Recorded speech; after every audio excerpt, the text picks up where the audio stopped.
All my bills are on auto pay, and I perpetually assume I'm broke unless my wife complains. I have no idea if stuff comes up. So my bills are on auto pay as well. I only just noticed that the amount went up basically by accident. I'm glad I was checking, because otherwise I would have just been paying $50 a month more and not even noticing it. So glad I caught it, and glad that the 40 minutes of time that I put in there ultimately was worth it in the end. I hate upselling. My bank started basing a percentage of our bonuses on how many extra accounts we can convince people to open. I instantly told my manager not to ever expect one from me, and I've yet to submit a single one.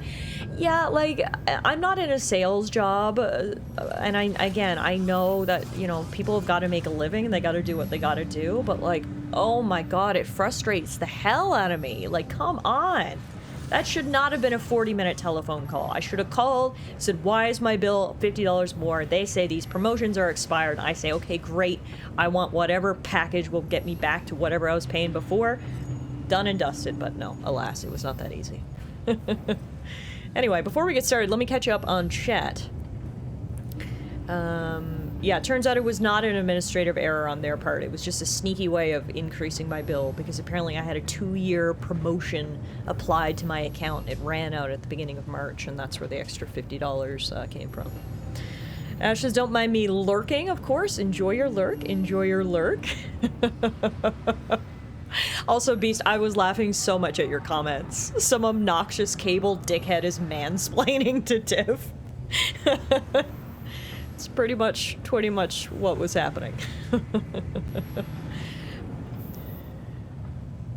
Ashes later on, we're looking to make a homemade pizza? Yummy! Well, it sounds like you're having a nice Wednesday night. But yeah, Muffin wasn't even here to distract you guys. She's in on the bed, passy-outy, because I just gave her some wet food before stream. So she's got a full tummy and she's sleeping it off right now.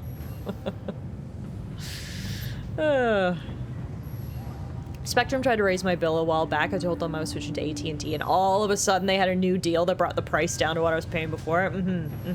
Yeah. We got him, folks, ladies and gentlemen. We got him. She lawyered our ass. It was just basically persistence. I just had to keep saying no, and then eventually he relented. So that's where we got to.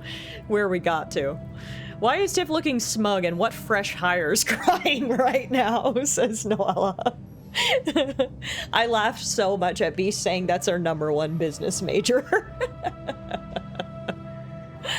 Oh my. Anyway, all caught up. I knew Australia had mountains because of Yu-Gi-Oh! Wait, there was Yu-Gi-Oh! Set in Australia? Huh, clearly I didn't watch that season. Beast, I'm impressed, genuinely. Eastern Australia does have the Australian Alps IRL. They aren't particularly tall, though, if I remember correctly. I mean, these ones looked pretty tall, but I guess all mountains look tall when you're standing on the ground looking up to them, so. For those of you guys who weren't here last night, the mountains are just going to be here to our left as soon as our eyes adjust to the natural lighting. That's where we are headed, right over there. And if I could remember the buttons, we'd zoom in, yeah. So, we've got to climb that mountain. You may be wondering what in the garbage pile is over here. Well, the very last thing we did on last night's stream is we went back into the weird Tar realm, where Mr. Handsome, aka Not Snake, is taking up residence, and we had to fight him again. We were in some sort of, like, underwater hospital. It's all very unclear, what's happening in that realm. We did get a couple of clues. The guy kept saying the name Lou, which, of course, is the name of Sam's daughter, so that's very interesting. We also learned the man's name. For the longest time, Dollman thought the man was saying Nirvana, but no, he was saying his name, Neil Vana. So, the guy who keeps fighting us in our goo dreams is named Neil Vana. Apparently, he was a former porter for Bridges, so we have that connection. And apparently, he was in the exact same city that Sam was when the void out happened that killed his wife. So there's a lot of coincidences there. You know, there's got to be some connection between Sam and this man Neil, hence why we're seeing his memories. and I don't know how Lou is wrapped up in all of it, but regardless, at this point in the game, it feels like we have a stack of questions about this high and a stack of answers about this high. So I really hope we start to get some answers soon, because there's just so many plot threads, and I know they're gonna eventually meet up and intertwine, but I'm getting a little impatient, I gotta say. I hope we get some answers soon. That's why I'm excited to climb a mountain today. Bit of a palate cleanser. So as you can see, we are now on the far eastern side of the Australian continent. When we first came through the Plate Gate from Mexico, we were in the southwest corner, and we've come all around the coastline. We went north, then we went east, and our last stop was East Fort Knott. Like I said, our adventures now are going to take us up into this mountainous region, which should be a bit of a change. But yeah, that's the long and short summary of sort of where we're at and what we're doing tonight. So, I actually need to go back down here because I didn't pick up the quest. So we gotta go do that first. For context, there's a duelist whose whole theme is Australia. He's even designed to look like a koala? What? Okay, yeah, clearly I missed this whole storyline. Yu-Gi-Oh! Had a lot of shows, to be fair, says Noella. Yeah, and to be honest, I only watched, like, the original anime run. So any of the other ones, like Yu-Gi-Oh! DX or Yu-Gi-Oh! I don't even know any other varieties of Yu-Gi-Oh! I haven't watched it in a very long time, so if they've got koala men in Yu-Gi-Oh! Now, I wouldn't know. I'll take your word for it.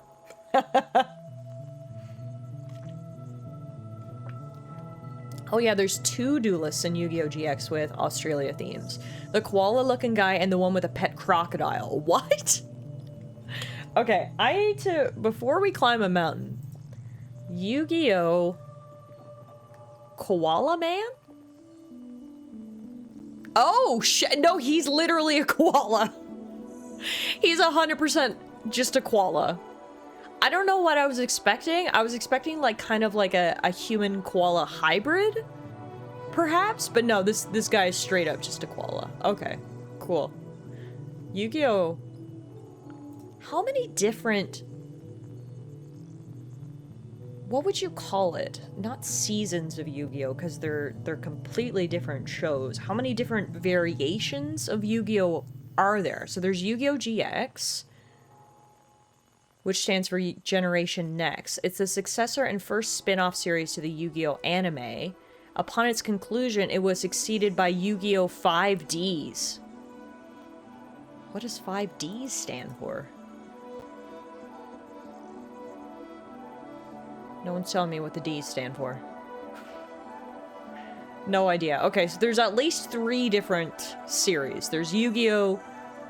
Yu-Gi-Oh! GX, and then Yu-Gi-Oh! 5Ds, and your guess is as good as mine as to what the Ds are.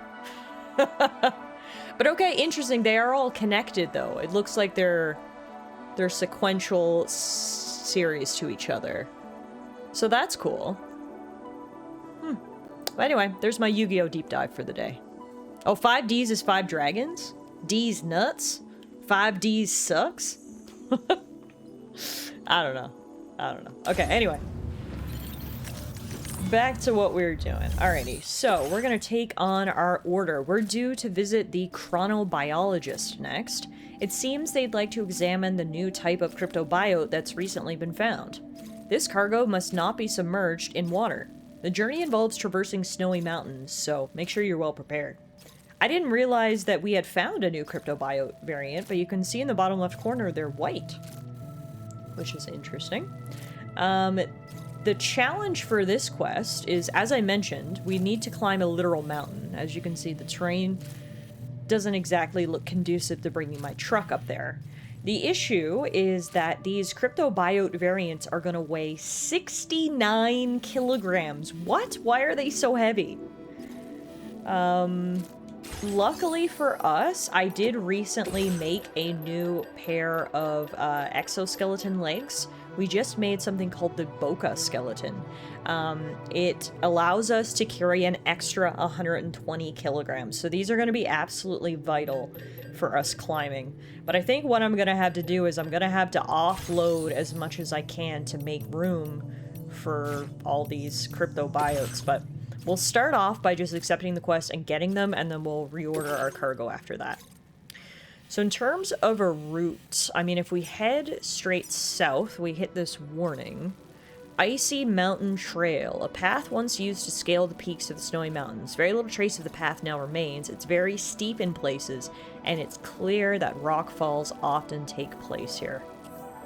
I mean, even if very little of the path remains, at least it's a path. I think I'm still gonna try it out. So let's draw our route. We go up here, then we climb this mountain. Yeah, this is gonna require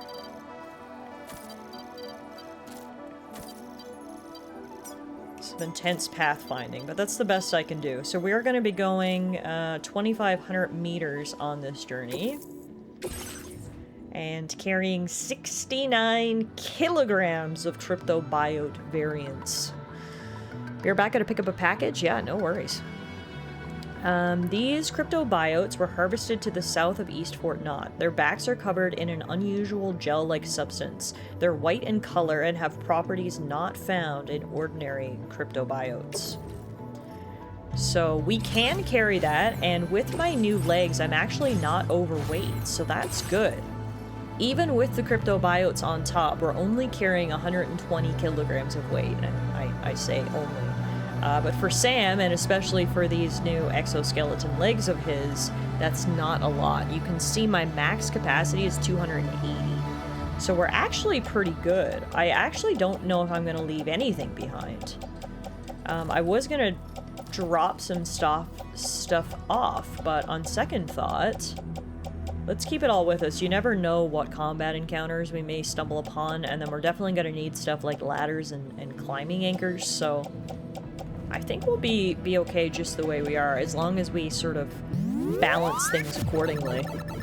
Hey, Navy! What the heck? Hi! Thank you so much for the raid! Hey, Morgan! It's your lucky day you've been raided by Nay! Okay, that's a fantastic raid message, Navy. Everyone go check out It's Navy. They were last streaming The Legend of Zelda Majora's Mask. Ooh, great choice. Hope you had a great stream tonight. Welcome on in. Welcome to another stream of Death Stranding 2. It took a little bit for stream to get started here this evening because what I thought would be a quick call to my internet service provider ended up lasting 40 minutes. So we spent the first 20 minutes of stream just sitting in the starting soon screen, and then I had to rant a little bit. But we're here now, we're playing, and we're actually just getting ready to climb a mountain. So you guys arrived at a good time. Mountain climbing coming up. It was my very first playthrough of Majora's Mask, and you finished it today! No way! Congratulations! Give me your review. What did you think? I really like Majora's Mask. It's not my favorite Zelda game, but it's good. It's definitely up there for me. So I hope you enjoyed it as well. I liked it overall, but I got confused a lot. That's fair. I actually didn't play Majora's Mask until I was an adult. I can only imagine if I had even tried to play Majora's Mask as a child, I would have gotten nowhere with it, because I remember having to look up stuff a couple of times when I played it as an adult, so it's definitely a little bit more involved than some other Zelda games, for sure.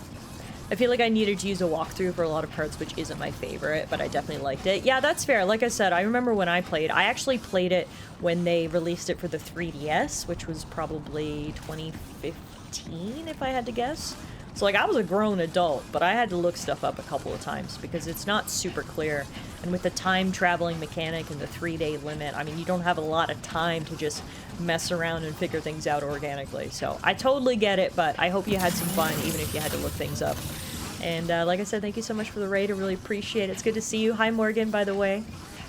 Happy Wednesday, everybody, and welcome to my ongoing series of Death Stranding 2. Tonight is stream number 10 of Death Stranding 2. We've got over 30 hours into the game now, and we are in-game. We're in Chapter 8.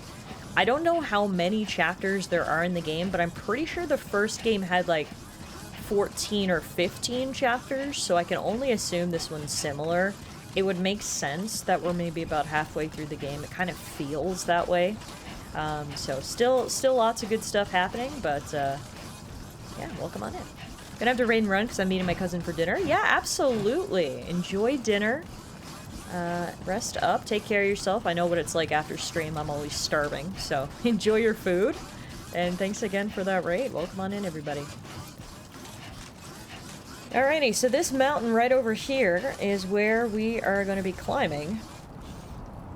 I'm going on foot, as you can see, because I figured the mountain was not going to be conducive to my Cybertruck.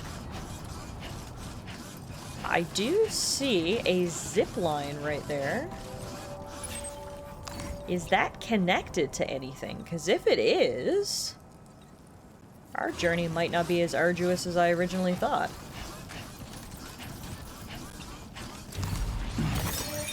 Yeah, how was everybody's day today? We're over halfway to the weekend. That's pretty exciting. Hope everybody had a good Wednesday. For those of you guys on the other side of the pond, hope your Thursday's off to a good start.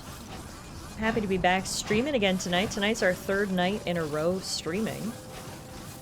Some perks to your wife being out of town. You've got lots more time to stream, so I'm taking advantage of it and enjoying these evening streams. It's really nice, actually, because I don't feel lonely because I'm hanging out with you guys. Otherwise, it would be, you know, quiet and lonely in my house, but it's not quiet and lonely because I'm with my friends playing video games. So thank you guys for being here the past couple nights. I really hope you guys have enjoyed the streams. As I mentioned before, this is basically going to be the schedule for the whole month of March. We'll be streaming every Monday, Tuesday, and Wednesday. I try to get like 4 hours or so in. And we're going to be playing lots of Death Stranding 2 this month. We'll probably end up finishing it, I hope, before the new Life is Strange game comes out at the end of the month, because we will definitely be streaming that. Change of plans. Instead of consulting a Swiss engineer about building mountain roads, we'll consult an Austrian engineer about building a ski lift. So as you can see, there is a zip line Gotta work here. On those core muscles. What? What? Huh? Excuse me, Sam. I'm not sure why he's randomly talking about his core muscles. Anyway, he interrupted me. As I was trying to say, I see one end of the zip line here, obviously, but I don't see the other end of the zip line. So where does this go? Use zipline square. No connecting zip lines. Ah, there it is. So you can get down, but we can't get up. Someone has built half of a zip line. If there was another zip line over there somewhere, we would be laughing, but I don't see any zip lines anywhere, unfortunately. Oh, that's too bad. For a minute there, I thought we would be able to just go right up the mountain, but no, I guess we're gonna take it the old-fashioned way, with our own 2 feet. I wonder what Alana would have done if she had to deal with the internet fuckboy from earlier. Honestly, I bet Alana would have crashed out before I did. I feel like Alana has less patience with these people than I do. And I think the only reason I have the amount of patience that I do is because this is like what I do with my job. I have to deal with difficult people on the phone all day long and at trial and in court, and so I've learned to, So yeah, Alana probably would have crashed out before I did, probably. Oh, I missed some tea. So basically, Morgan, what happened was I was sitting down getting ready for stream, doing all my pre-stream stuff, and I noticed for some reason my monthly internet bill had gone up $50. And I was like, well, this has got to be an administrative error. I'll just give them a call. So while the stream was starting, I was running the ads and everything. I quickly gave them a call, thinking it would be, you know, 5-10 minutes at max. I was on the phone for 40 minutes, and I had to fight with this dude because it was just not working. He was just telling me all these things I didn't want to hear, and anyway, after fighting with him for 40 minutes, I finally got my monthly bill down to actually lower than I was paying before, which is nice, but it shouldn't have taken as much effort as it did. It was frustrating, and then I felt really bad because I had everybody sitting in chat just waiting for my starting soon screen to go off, and it was just It was an all-around bad time. At the end of the day, though, I did win. I got my price down, like I said, to even lower than I was paying before, which is good. But it took 40 minutes on the phone to do so, so... Not the ideal start to stream that I wanted, but we'll take it. And I gotta tell Alana about my success later. Alrighty, the mountain climbing is starting. Come on, Sammy boy. You got this. So we do have our new exoskeleton legs equipped, and we do have our good climbing boots equipped as well. So hopefully between the two of those, we'll be alright. But I can only imagine Sam's calves and glutes are burning right now. Ooh, low temperatures. Spending time in areas with very low temperatures, such as the snowy mountains, will drain Sam's stamina. Great. Speaking of great, I think I just heard wolves howl as well, so this should be fun.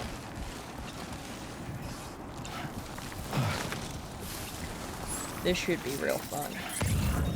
Alright, where am I in terms of the mountain? Oh god. Oh my god, we still have so far to go! Here I was like, oh, we gotta be almost there, right? Wrong. We got a long... we have got to go up and we have got to go over. Oh, Jesus Christ. Okay. Alright. It's fine. It's fine. We got this. I mean, I heard the wolves howl, so I can only assume they're around here somewhere, but, I guess I'd rather not find out for sure either way.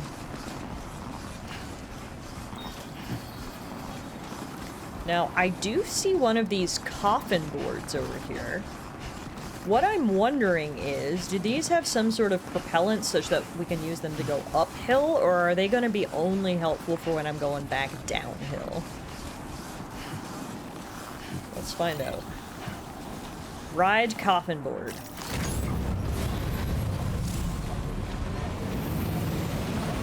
Yeah, it does not go uphill. Ah! Wait a minute! Oh. Cannot be used as a mode of transport outside the chiral network.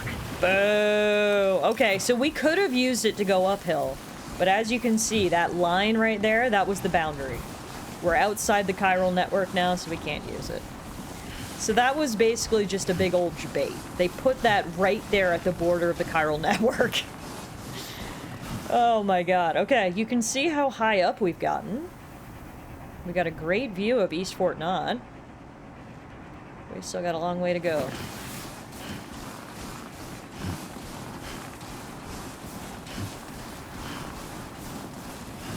That's true, actually. It's Australia. What's not there? Wolves are pretty tame when it comes to things you can find in Australia.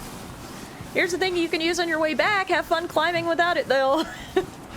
It's basically... So we had the zip line first, and then we had the coffin board. Just two things to get me excited and then disappointed, all in one go.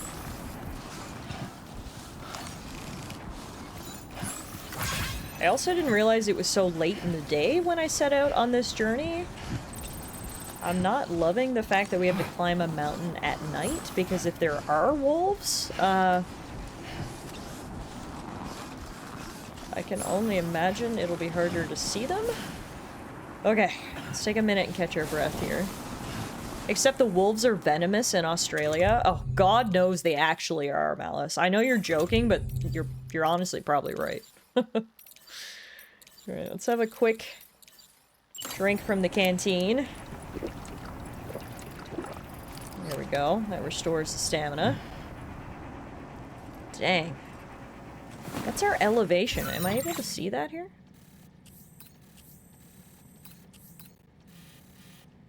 Doesn't look like it, unfortunately. Oh, yeah. Okay.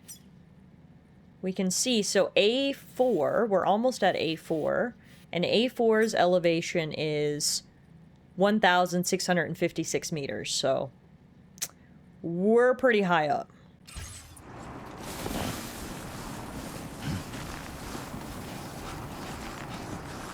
Hang on, so do I want to go this way? I guess. Does Australia even have mountains? I didn't know that they had mountains, but According to this game, they do, so I'm learning lots. As TS mentioned, apparently they're not very tall, though, but...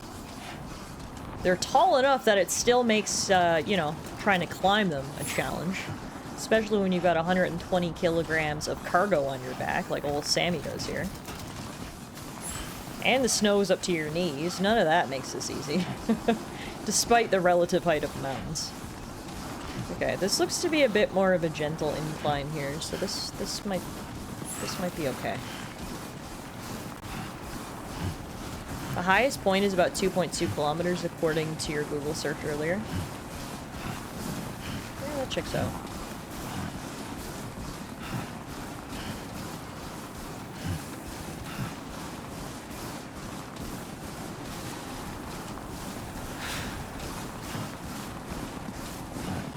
Alrighty. Oh wait, I have a light, don't I?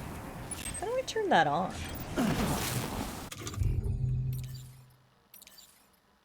Audra deck light. Oh, that's better.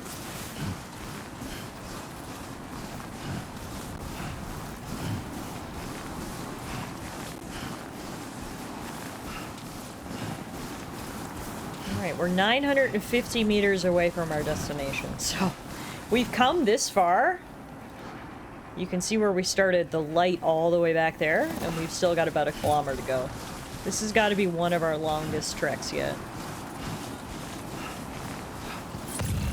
2.2 kilometers upwards is quite a lot to me. 2.2 kilometers horizontally is also a lot for me. Yeah, touche. Touche. I'll just say this. I don't have nearly the endurance that Sam the Man here does. If someone told me to strap 120 kilograms to my back and climb up a mountain, I would be physically incapable of doing so. That's like twice my body weight on my back, plus climbing a mountain. It's physically impossible.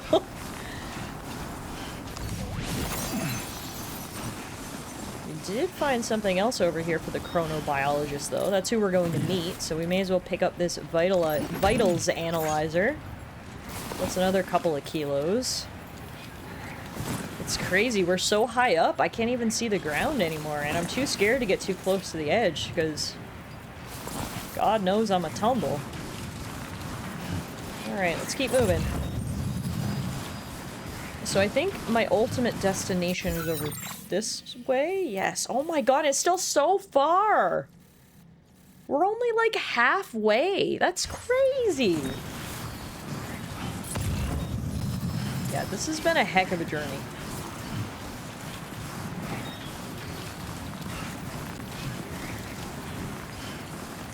Further, Google Foo says the Australian Alps are actually pretty comparable to the Appalachians in terms of height. Oh, okay.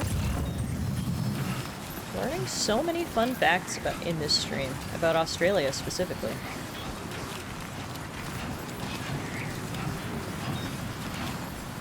Alright, let's keep moving, let's keep moving. Don't look down, don't look down. It's an educational stream, exactly.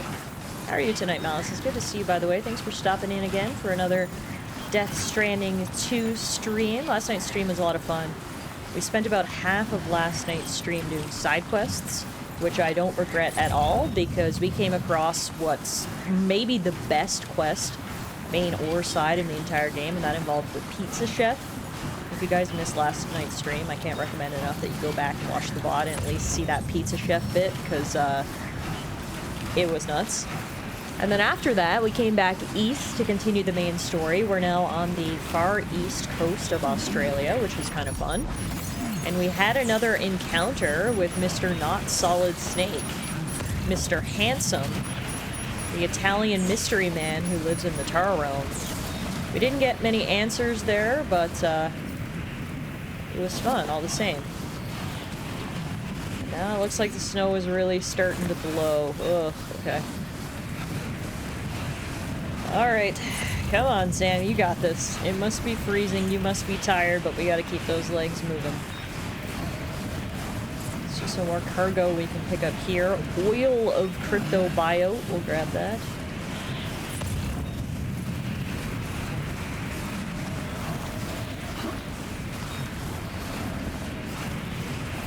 Once we do that, I might have to stop and another swig from the canteen. My stamina's about halfway down. Ooh. Mysterious background music just kicked in. Snow is literally up to Sam's knees. This is crazy. Oh my god. Oh, it's turning into a full-on blizzard. This is terrible. Alright, let's grab oil of the cryptobiote. Let's take a second to catch our breath and drink some more water. Alrighty, how much further to go? We're almost there. We're almost there, that's all I'll say. Thankfully, Sam has an exoskeleton to help him move. Yeah, I don't think we physically could carry this much. Well, that's not true. We could physically carry this much weight. I'm pretty sure Sam's base weight carrying capacity is about 120 kilograms, which is what we have on our back. But it would be a lot harder and we would be moving a lot slower without this exoskeleton. It takes balls to climb a mountain at night, right? Let alone in knee-high snow. Like, I can't even see anything.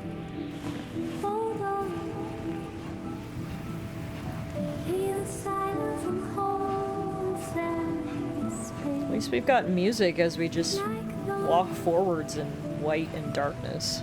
At least we've got some vibes. And good thing I marked the path in advance, because I can't see anything except this path I have marked.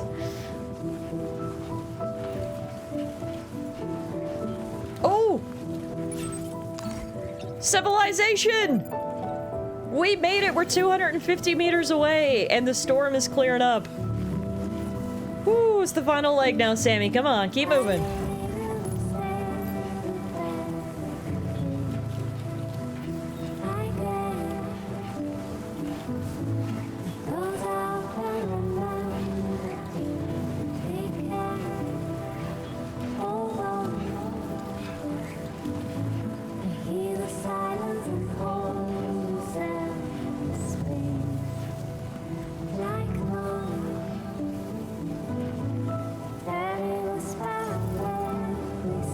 Approaching destination. I can only assume this person is not used to receiving deliveries, because who in their right mind is climbing up this mountain other than Sam? This might be the first delivery they've ever gotten, because I can't imagine anyone else has made this trek. I don't know how they even got up here. The chronobiologist. It's just them up here, solo. A single inhabitant. Sam's skills have improved as a result of his experience. His terrain traversal went from level 3 to level 4. Okay, time for you to defrost, Sam, and let's deliver our cargo. So we've got cryptobiote variants, oil of cryptobiote, and a vitals analyzer. It would be nice if we could eventually build a road up here. At the very least, we gotta get some zip lines. Because I never want to make that trek on foot ever again. Good to see a friendly face. It's been a while since I've had visitors. I'll check your cargo right away.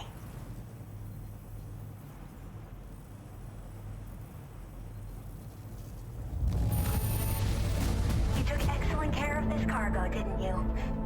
I like it when people take their work seriously. I took it very seriously, hence the fact that I hiked up a friggin' mountain to deliver it to you. Oh, wow, you found this? What a relief. I was all but certain it had been lost for good.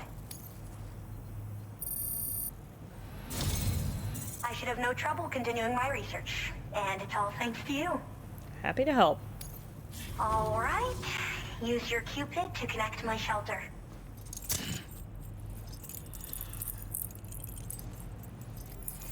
Through rain, through sleet, through snow, nothing stops Sam Porter Bridges.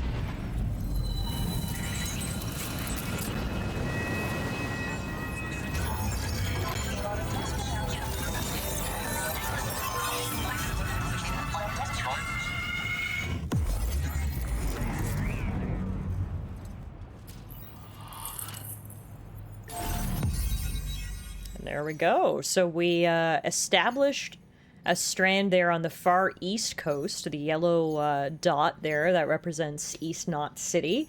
And then we turned around and came west into the center of the continent. New strand established here now at the chronobiologist's place. Nah, that was just a casual job of climbing a mountain in a blizzard at night with 120 kilograms on my back. Not serious. When you put it like that, Sam is a crazy person, isn't he? Now displaying your current porter grade. My porter level increased and my bridge link increased, which gets our overall porter grade over 200. We've earned the nickname Deliverer. I am now officially a Master Deliverer, porter grade 201. I'm finally part of the chiral network. I've been looking forward to this moment. I should be able to conduct research at a faster pace than ever. Please accept this by way of thanks. The chronobiologist is like a kid. She's living out here all by herself on the side of a mountain? Holy crap, girl. Also, this little charm of the cryptobiote is adorable. An accessory fashioned to look like a cryptobiote. Wearing this will make cryptobiotes less wary of Sam, lowering the likelihood of them fleeing when he approaches. It's also adorable. We will probably equip it. I picked up this accessory in the UCA. You should try attaching it to your backpack. Who knows? It might bring you good luck. Oh, and in case you're curious, the cargo you brought me contained a stock of cryptobiote variants. I've taken to calling them chronobiotes. They appear to alter your body's internal clock for a brief period when consumed. Just another example of the many ways the Death Stranding is wreaking havoc on our perception of time. It's introduced us to Timefall and the beach, as well as the EEs that brought about previous mass extinctions. You know, I can't help but wonder if extinction entities are related to chronobiotes. Anyway, I'm glad you're here. Especially with the strange incidents we've been hearing about lately. She's sweet. Surely there's an IRL charm like that you can buy. Yeah, it seems like a prime merchandise opportunity for Kojima and Co. What's so special about these chronobiotes? They're cryptobiotes that have become infected with chiral microbes, parasites that induce changes in the host. Chronobiotes can accelerate various processes within the human body. Simply put, eating one should make everything around you appear to move more slowly. Oh. Much like Timefall, which ages everything. And Leech, where time stands still. This disruption of the natural temporal flow is linked to the underlying mechanisms of the Death Stranding. Continued study of chronobiotes should therefore help us to solve the greatest mystery of our times. At least, that's what I've come to believe. She may be a kid, but I am not questioning her intelligence. Girl knows her stuff. Interesting, though. So if we eat a chronobiote, is it going to be able to slow time for us, kind of Matrix-esque? And allow us to beat up on our enemies? I don't know. So you're saying that chronobiotes are somehow related to extinction entities? So I've heard a little bit about Hartman's research via the hydrologist. You know, the mass extinctions of trilobites, ammonites, and the dinosaurs. Well, apparently, all these ancient events were set in motion by extinction entities. I'm told there was a human extinction entity as well. And that EEs had umbilical cords linking them to the beach, which could be why their fossilized remains were somehow unaffected by the passage of time. The parasitic chiral microbes that latch onto chronobiotes also originally came from the beach. So, you could even think of them as another form of umbilical tether linking their hosts to the other side. It's a pattern that shows we can't discount the possibility that a new EE might yet be born. And the reason why I believe further study of these microbes could help prevent another extinction event. Now that I have a chiral network connection, this sort of research should finally be possible. So remember, the last EE was Sam's mom, ex-president. We only just dealt with her in the last game. It would really suck if another EE was born already. I can barely survive in civilization as a grown-ass adult. This child is just chilling in the mountaintops. Yeah, seriously. Maybe her body is that young because of these chronobiotes? Oh, that's a theory. Perhaps. Tell me more about these strange incidents you mentioned. Well, the porter who used to come through here was attacked. Oh, there was another porter who used to It was visit bad enough you. that they gave up doing delivery work for good. They still managed to deliver my last shipment, but it was covered with strange dents and markings. Interesting. When I asked what had happened, they just said it was the work of the headless rider. Huh. People have been talking about the rider for a while, actually. And there's this guy not far from here who's dedicated to studying strange mysteries like that. I sent him some details, and he said he'd need to ask around for someone to lend a hand. You should keep your eyes peeled for trouble until he figures out what we're dealing with. Interesting. Alright, well, thanks for the info, but I'd best be on my way. I hope this isn't the last time we meet. With no one else around to make deliveries, I was beginning to think I'd have to call it quits. Oh, by the way, a suborder just got posted about those strange incidents I mentioned. You can check it on the delivery terminal here. It's probably in your interest to find out more anyway, given how much time you spend outside. And, who knows, you might even be able to convince them to join the chiral network, too. I just hope we can get to the bottom of things sooner rather than later. Thanks again, and take care. I'll see what I can do. Well then, Sam. By the way, we have info on Nilvana to share. Oh. Could you join me on the bridge? Maybe. Can you bring the ship up here? Or you're telling me I gotta go all the way back down? Oh no. She's bringing the ship up here. Okay, thank God. I was gonna say, you are not gonna make me come to you, are you? But okay, excellent. That's great news. I can't wait to hear more about Nilvana. Before we do, though, the kid caught my interest with what she said about that sub-order. The Ghost Hunter is currently looking into the headless rider who is said to attack porters. The chronobiologist has evidence of the rider's existence. To get to the bottom of the mystery, deliver the proof of an attack to the Ghost Hunter. Unfortunately, the Ghost Hunter is down at the bottom of the hill. So maybe before we do this, we take advantage of the fact that the Magellan came up here to meet us. We go meet the crew on the bridge first before we go back down the hill. Disengaging weapons restriction.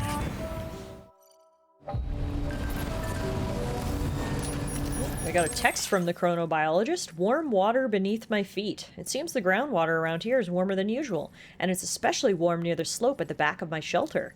I wonder what's causing it. Is there something down there? The hydrologist comments and says sometimes subterranean beach water warmed by the tar currents runs quite close to the surface. It's possible you might find a hot spring nearby.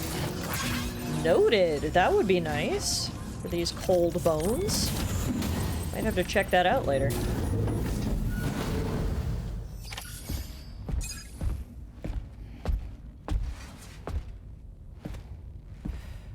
We managed to learn a few more things about Nilvana.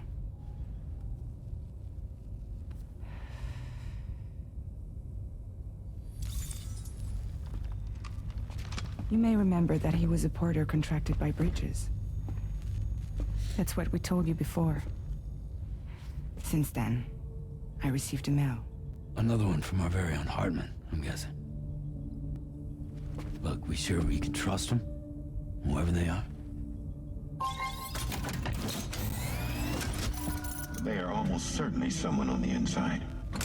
Someone with access to the UCA's administrative systems. It seems Neil Vanna was attending therapy sessions. With my wife? But the real revelation is who Vanna's therapist was. Charlie, can you please explain? A specialist who worked with other doomed sufferers, including one Sam Bridges. She was your therapist and your partner. Lucy? Neil Vanna's name was on our client list. Right there in black and white. That's crazy. We also uncovered a photo you should see.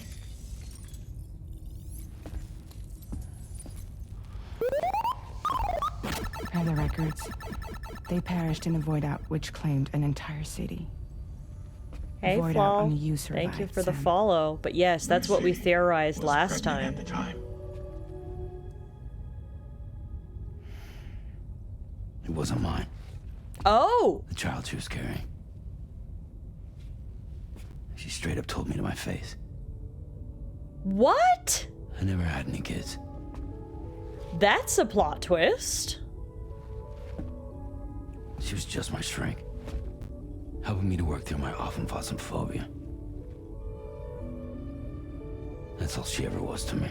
Well, that's not true, but it wasn't Sam's child she was carrying when she died? It must have been Mr. Handsome's. That's a plot twist. So we didn't learn a lot about Lucy in the first Death Stranding. All we learned was that Sam had a wife or a partner who was pregnant, and she died in a void out. That Sam survived because of his repatriate ability. We never really learned much more about her than that. We knew she was a therapist. That was about it. I just assumed that she was carrying Sam's child? Damn. Okay. Sam, this is Charlie. A new assignment has been entered into the system. You've been asked to go and connect the metagenomesis to the network. Access the chronobiologist's delivery terminal to find and undertake this main order. So when we met Sam at the beginning of Death Stranding, he had become basically a recluse or a nomad. He had fully pulled away from everything and everyone because of what he went through. Seeing the people he loved die around him while he survived was obviously a lot of trauma. More trauma is that I guess before she died, Lucy was like, yeah, this ain't your baby. Huh. We've also never gotten into the ethical considerations of the fact that Sam ended up dating his therapist. He was an active patient of hers. We're not even going to touch that can of worms. But okay, that's a huge plot twist. So does that mean my ex... I'm not sure if they're married. I keep referring to her as Sam's ex-wife. I'm not sure if they were actually married or not, but it's just a little easier. Does that mean my ex-wife was Lou's mom? Is that the connection? That Lou was the child that Sam was expecting to have? How would that even work? I don't know. This is interesting. I was complaining earlier about how we had a stack of questions this big and a stack of answers this big. The questions are still way bigger than the answers, but we got a few more tidbits.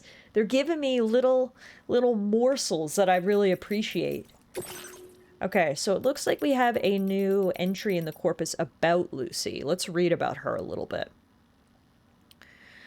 Given their special connection to the beach and the world of the dead, doomed sufferers often showed symptoms that baffled the first mental health professionals who encountered the condition. Sam's, I'm gonna butcher the pronunciation of this, aphanphasmophobia was no different. Lucy was a counselor who specialized in dooms and saw numerous sufferers of the condition in the course of her work, including Neil Vanna.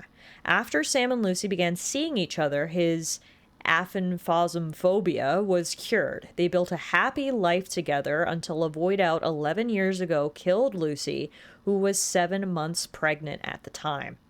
Upon Lucy's death, Sam's aphanphasmophobia symptoms reemerged. He left Bridges and worked as a freelance porter for 10 years before Bridget asked him to return. Right. So in terms of a timeline as well, this would have been 21...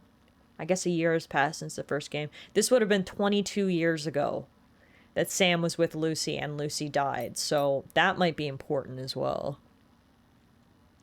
Oh, good point, TS. TS says, interesting detail. Lucy was 7 months pregnant. Can't help but wonder if that's connected to all the paused pregnancies.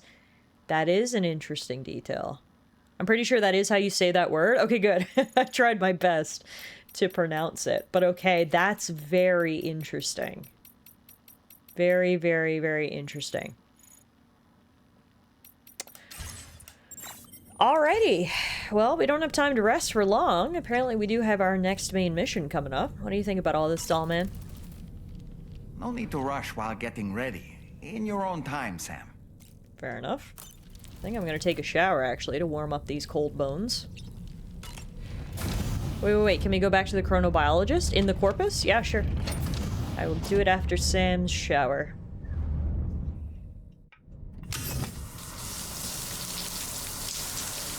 He's sitting on the bottom, thinking about his past.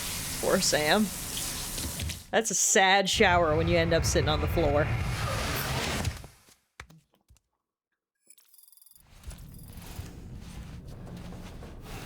Alright, that should warm us up a little. Now let's check. Oops.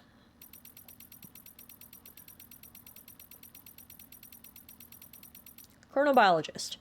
Chronobiology is the study of internal biological rhythms. Our human body clocks cause us to wake in the morning and feel sleepy in the evening. Many animals naturally hibernate in the winter, and some marine creatures follow the ebb and flow of the tides. All are examples of chronobiology in action. Since the Death Stranding, however, the tar currents and tides of the beach have also been observed to exert an effect on our body clocks. The field of chronobiology has therefore greatly expanded, with the chronobiologist at the forefront of that work. Once a scientist in East Fort Knott, conducting research into the internal rhythms of cryptobiotes and other newly discovered organisms, the chronobiologist is now a member of APAC's science team. To further her research, she has moved her base of operations to an area of high chiral density. She also suffers from 21-minute syndrome. It doesn't say what her syndrome is, though. Interesting.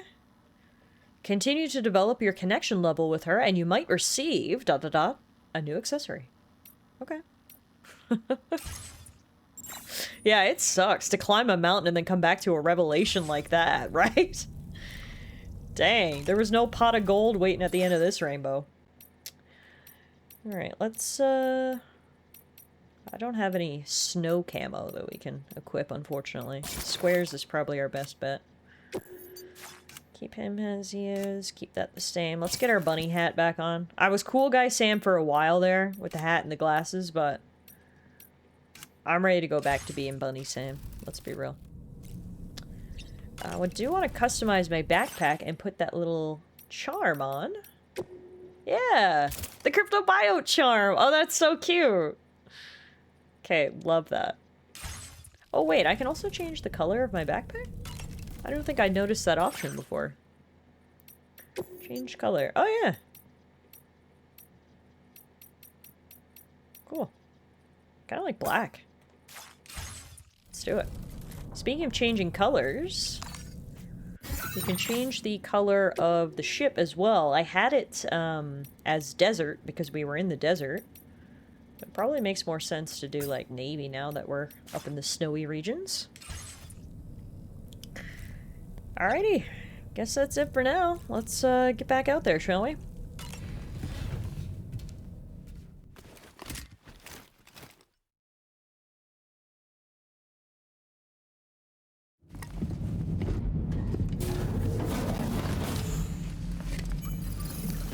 Time for another vision.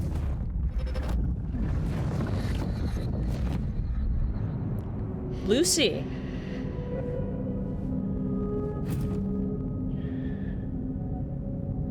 You really don't remember me.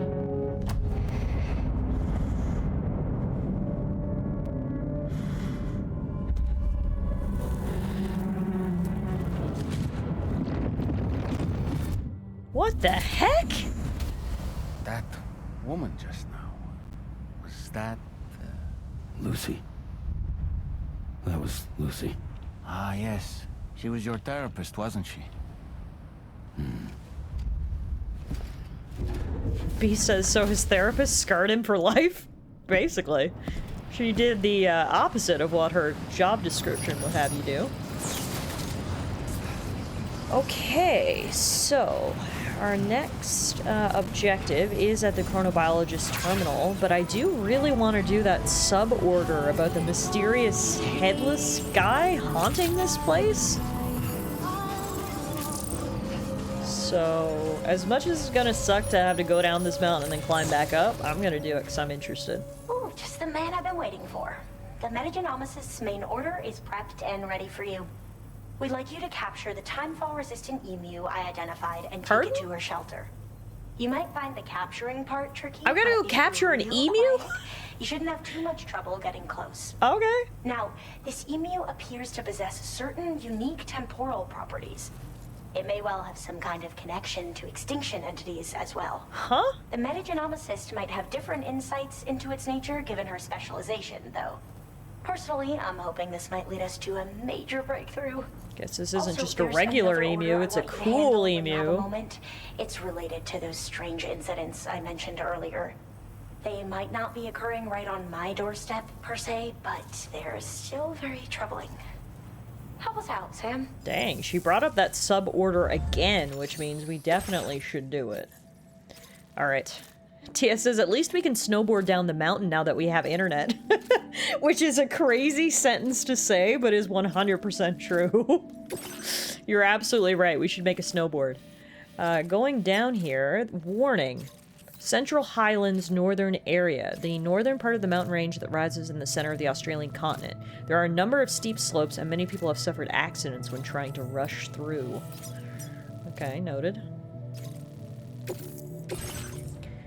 So, we are bringing a cargo container dropped by a porter who was attacked en route to the chronobiologist. It appears to have been damaged by an extremely powerful weapon, potential confirmation of the existence of the Headless Rider. This is breakable cargo and needs to be handled with care. Got it. And now, let's fabricate ourselves one of these coffin boards.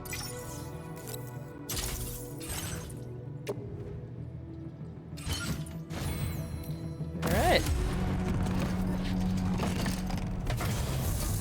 Oh, this should be fun.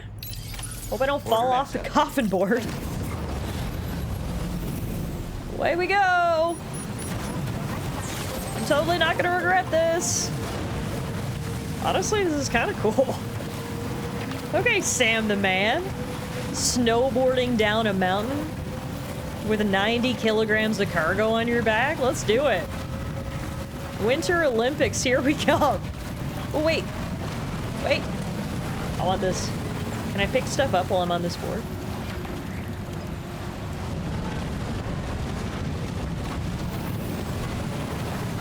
Yes, I can. Nice. And now we're over 100 kilograms. Can we do tricks SSX style? Too bad Brector's not here. We can show him a thing or two. Now the issue is down here there's no snow, but it looks like that's not an issue. This is kind of fun, actually. This is fun as hell. Today I learned coffin boarding is where it's at. Oh no! This is as far as I can go because we're out of internet. Well, that sucks. Alright, well we can attach the coffin board to our waist and bring it with us, such that when we connect this guy to the internet, then we can use the board to come back up.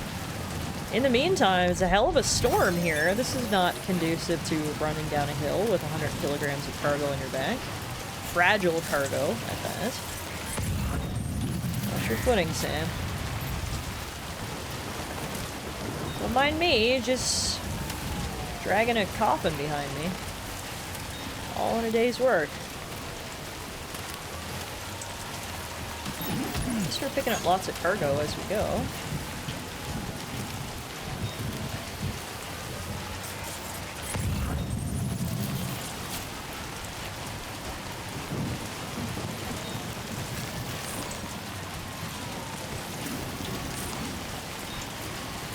Slow and steady wins the race. Thank God I've got this exoskeleton and these good boots. I think that's the only thing keeping me upright right now.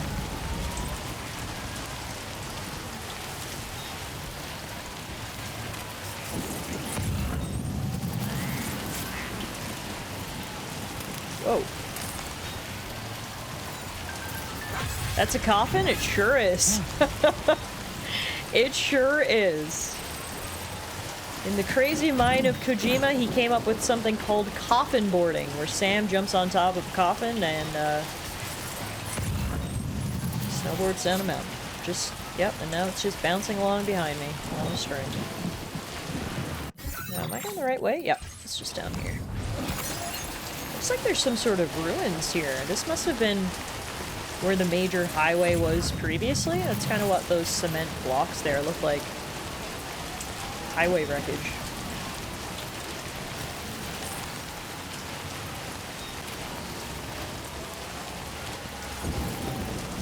Yeah, Only in a game conceived from the mind of Hideo Kojima would you utter the words coffin boarding, and I can't ride my coffin until I get connected to the internet. That's a true statement in this game, which is bananas. Alrighty. We are now over 170 kilograms of cargo. Look at this stack. Holy moly. Now, unfortunately, I don't think I have my otter hood equipped. Gotta change that. There we go. That's the only hood I ever want to wear. The coffin board requires an online subscription? Exactly. Welcome to Death Stranding 2. Am I even gonna fit in here? Barely. Oh, my shit's gonna touch the ceiling. Oh my goodness. Alright, I've got a lot of stuff here for you. I've got proof of an attack to the Ghost Hunter, delivery terminal wreckage, special tools, tar-stained photographs, and a compact surveillance camera. This guy is taking his title of Ghost Hunter very seriously. This guy is a full-time Phasmophobia streamer, I think.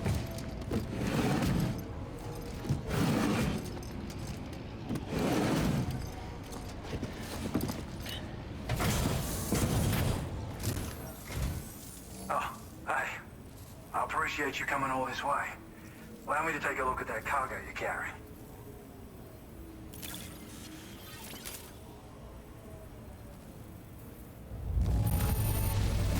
Took good care of this, I see.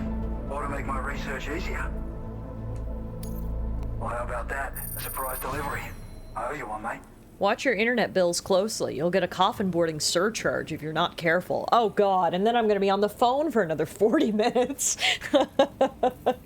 My nightmare. Wow, they didn't even get the Ghost Hunter to 1 star? So I don't think he is gonna join the internet unless we get 1 star. We're gonna have to go find some random stuff around for him. Let's see how this goes. So, I finished examining that cargo you brought on over. Now, I know this isn't your fault, but this thing has been absolutely savaged. I highly doubt human or animal involvement. Kinda looks as though it was battered with a large heavy pole, but... And there are also parts that appear to have been melted. Not to mention the unusual tie marks imprinted on the surface. Putting all the pieces together, I reckon this is likely the work of the Headless Rider I've heard rumors about. In all honesty, though, seems like it was set upon by not one, but several riders. Sheer damage is proof enough of that. Yeah, we're looking for multiple villains, I'd say. They won't come out and wreak havoc at just any old time. There's gotta be a reason they attack travelers when they do. Mind helping me figure out what that reason is? That way we can set the minds of porters like you at ease. I guess this quest isn't over yet. I can use that chiral network to enlighten everyone else, too. I see. When we complete the quest, then he'll allow us to link him up to the chiral network. That's what I'm trying to say. Got it. If you're keen to do so, and pick up the sub-order I posted. Got it. I've included the relevant information in the order details. Be sure to look it over should you choose to take it on. We've got to solve the ghost mystery before he will allow us to connect him to the internet. Makes sense. I don't think 40 minutes would be enough to clear up what coffin boarding is. Touche. I just realized there aren't that many Aussies in Australia. No, it's true. Like, not even half of the people we talk to in Australia have Australian accents, which is very interesting. Alrighty, so we got our next suborder. It's an elimination suborder. The Ghost Hunter has proved that the Headless Riders really do exist, and it seems they attack porters who ride tri-cruisers at night. Very specific criteria. Head to the scene of the attacks to uncover the riders' identities and deal with them. This order cannot be cancelled once accepted. So we've got to go to the other side of the river. Over here is, the location. Warning, scene of the attacks. The site of the Headless Rider attacks. The victims were all driving tri-cruisers along the road at night, pieces of which now lie strewn about the place. Okay. Auto-arrange my cargo here. We'll head out. Order accepted. Thank you. It sounds a little like America colonized Australia pre-Stranding. Okay, that is Sam, what it sounds why like. don't we begin by considering what we already know? If nothing comes to mind, take a look at the order details to refresh your memory. What do you mean by that? What do I need to refresh my memory on? We're going to the scene of the attacks. Is he meaning to say that I need a tri-cruiser before they'll attack me? I hope not. It doesn't say I do.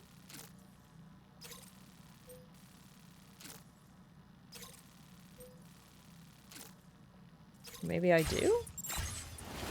But I don't think I can get one down here. I don't think I could fabricate a vehicle out of shelter. Let me see.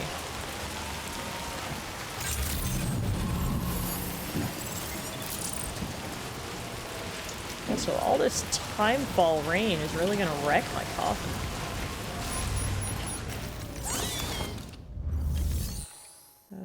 No. The feature cannot be used as the facility is not connected to the orbital network, so I can't make one even if I wanted to, so I'm just gonna ignore Pinocchio's input and keep doing what I was doing.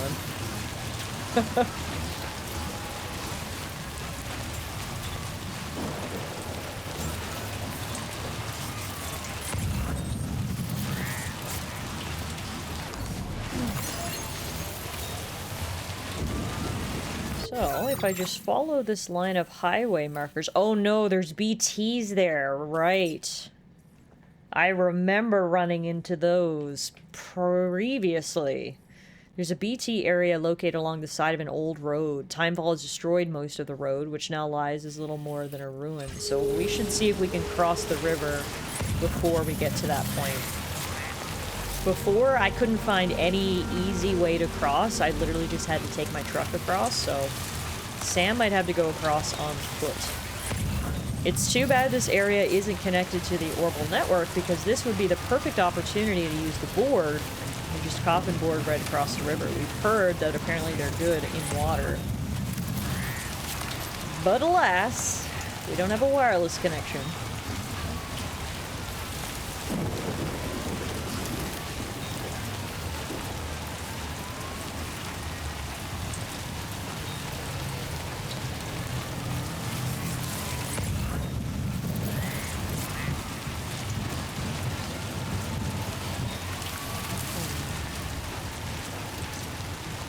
This river is so wide, too. Where does the chiral network start again? Oh, wait a minute. I think if I get right on the shore, we're technically in the chiral network.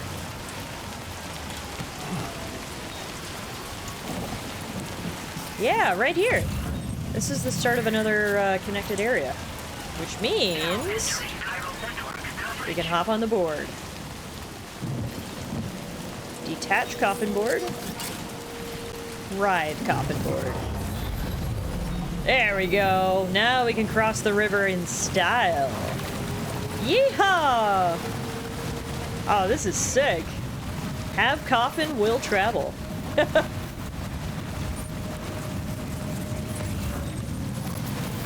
Looks like some other porters actually started building the highway up here, which is a nice surprise. I feel like I'm always building highways. No one else is ever doing it, so... Cool to see some other people have actually chipped in for once.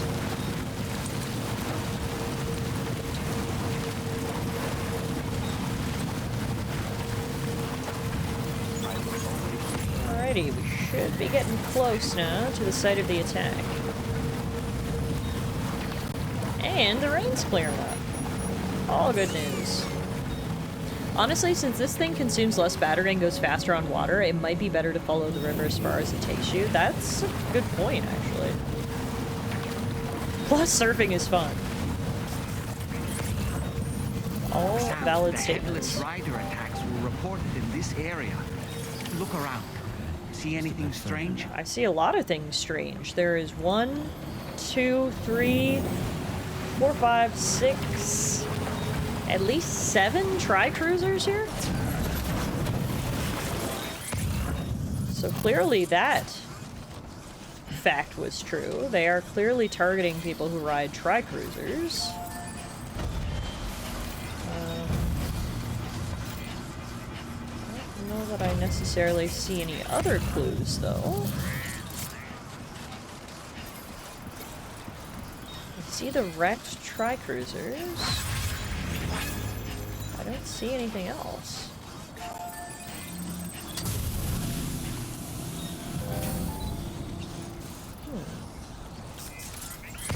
just keep scanning to see if anything comes up.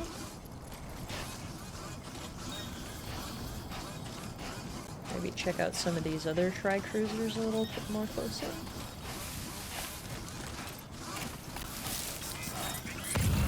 It's hard to look for something when you don't know what you're looking for. There's a machine gun here. Sam, about the headless riders we're after. Yes. I've been thinking, what if we were to try replicating the conditions of the previously reported attacks? Oh, that is what we have Road to do. at night, a tri-cruiser. I've got it. We should take an evening spin near the site the attacks took place. Okay, well, to do that, I'm gonna have to build a tri-cruiser, and the closest spot from which we can do so is gonna be over at East Fort Knott, I think, so... Let's go. Oh, he's just gonna fully spell it out. Yeah, I thought that's what we were gonna have to do, but... Anyway. It's confirmed. Now we surf. Coffin board's engine efficiency is increased on water. Yeah, it's literally made for water. It goes way faster and burns less battery. It's good on tar as well. Noted.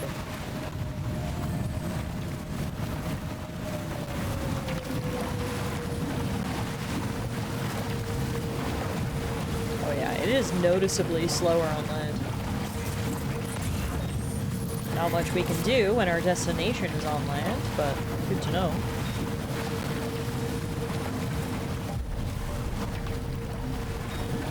Alright, we're back to East Fort Knott, which is where our journey began on tonight's stream. We've come full circle. My truck should still be parked here. I guess on land, part of the power goes into conjuring that pillow of tar. That makes sense, actually, yeah.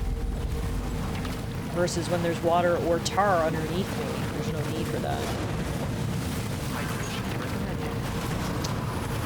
Alright, well, I guess I'll leave my coffin here next to my truck. Just getting a whole fleet of vehicles. And now we've got to make a tri-cruiser.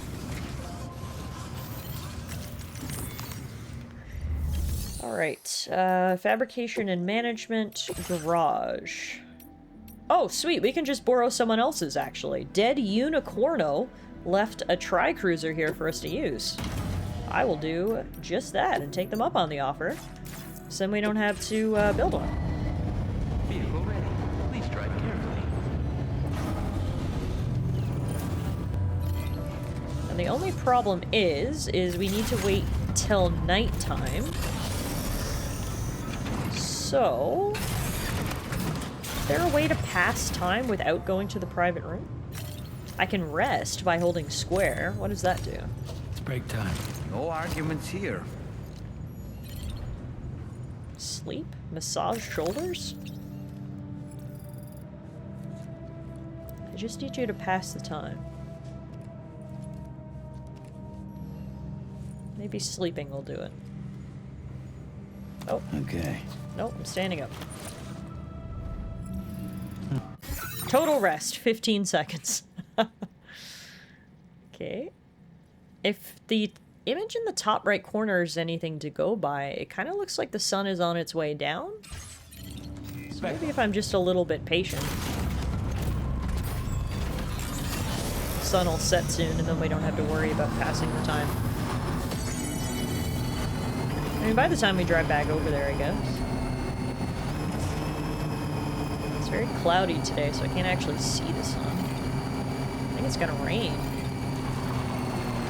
The Tri-Cruiser was the very first vehicle we had in Death Stranding 2. It seems like so long ago we used to zip around on one of these. We've been using the truck now for quite some time.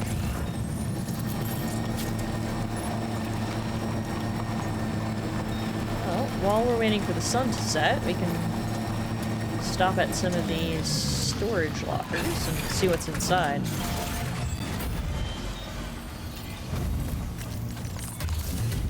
Anything good? Facility storage. There's nothing in here. That's lame. What about materials? Decent amount of materials. What do I need right now in terms of highway construction? How does the trike do on water? Oh, that is a good question. I don't know if it does very well. That's actually a really good point. I guess we'll go try that out.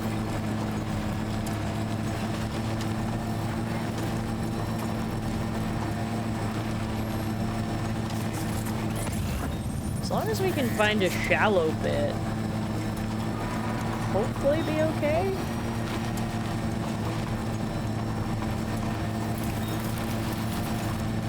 Oh, is that an emu? It's not the emu. But I think we gotta catch a special emu later. Ooh, look at this. There's a ramp. I'm not sure if it'll give us enough boost to fly all the way to the other side of the river, but it might cut down on travel time a little bit. Certainly give it a try.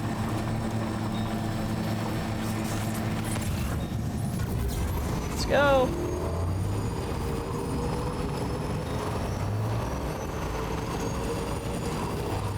Whee!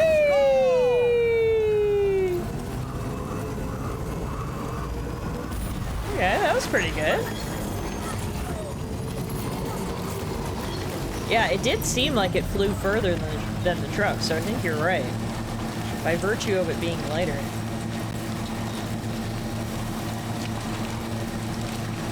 And it's raining again. Ooh, I think someone's actually built a private shelter over here that we can rest in. Until nighttime. Come on, Trike. You can do it. Wow, it is really coming down. This is not just a light drizzle. This is a full-on storm. Yeah, I think I'm actually gonna take this and go downstairs. I've never been in one of these private rooms before. Seems like a good idea right now. You can wait till night and wait till the storm passes.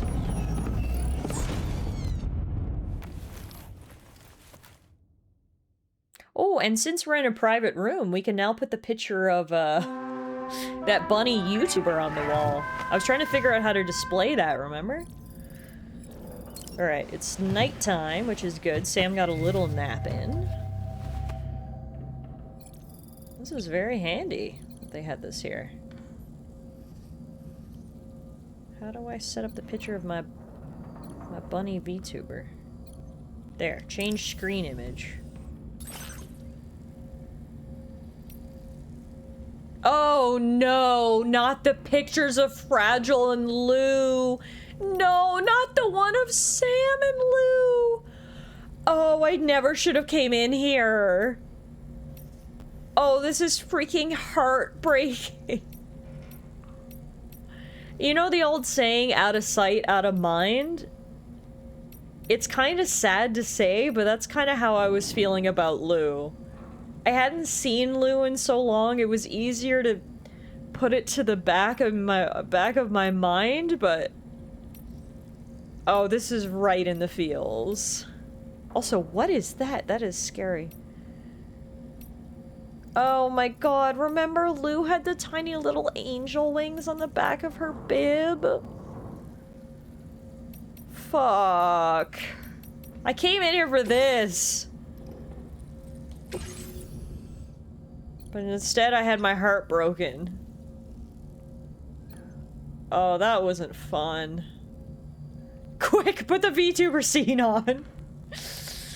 Oh, I hated everything about that. Okay. Let's, try to wash some of that off.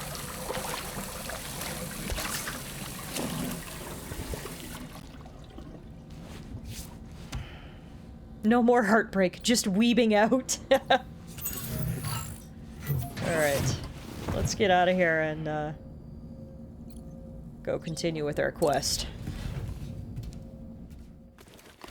It is nighttime. We've got our bike. Hopefully it stopped raining. Nope, it has not stopped raining. Holy crap, it's coming down. This is crazy. Okay, I can barely see anything. It's raining that hard. Alright, we just need to follow the highway a little bit. And then hopefully someone will attack me? Things I never thought I'd say. Something looks suspicious up here. Why is this thing red? Very suspicious. What's happened? Don't tell me it's been hacked.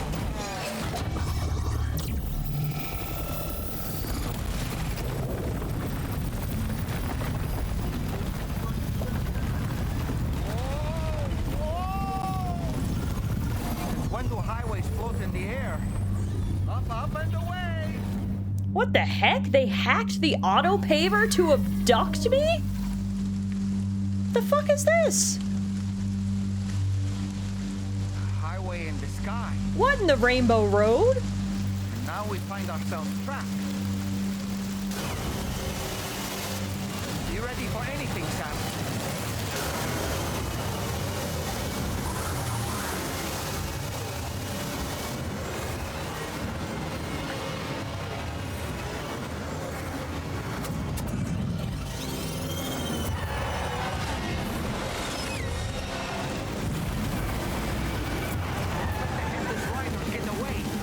Okay, so they're called Headless Riders because they are autonomous, self-driving bikes.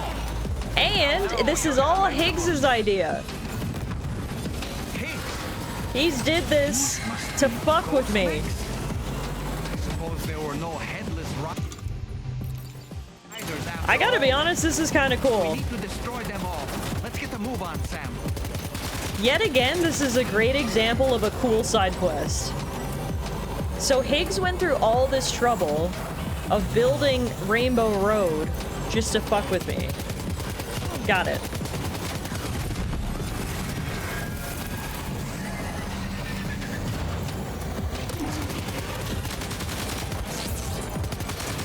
Oh, Higgs loves Sam so much. That's how you do it, Sam. This is kind of cool, actually. It's very like Tron. Nice one. You're a pro. Loving the positive reinforcement, doll man. Keep it up.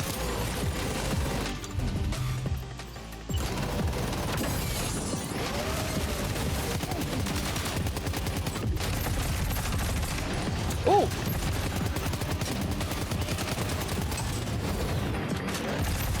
Oh my god. The way they like jump at me with their swords? It's kind of crazy. Yeah, come on. Hell yeah! One hell of a driver. Wow, thank you. Whoa, what is that? Oh, it's just another bike. Just had a pretty epic entrance. Okay. Grenade pistol up See it, next? Sam? One of them is different from the others. That has to be the unit that hacked into the auto paver.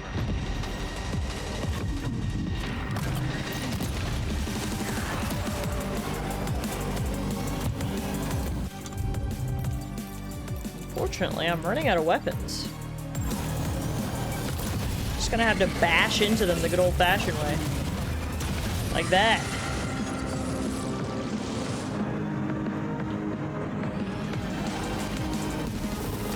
Like that.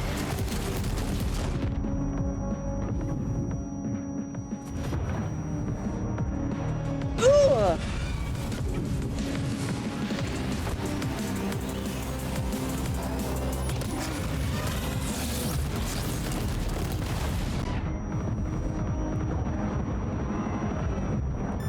Uh-oh. I'm getting low on health. Do I not have any more blood bags? Yeah, I do. I don't know why they're not equipped. They seem to have sprinkled some weapons on the track Mario Kart style. Yeah, I gotta pick this up. We got a machine gun here. This is the equivalent of the blue shell, I think.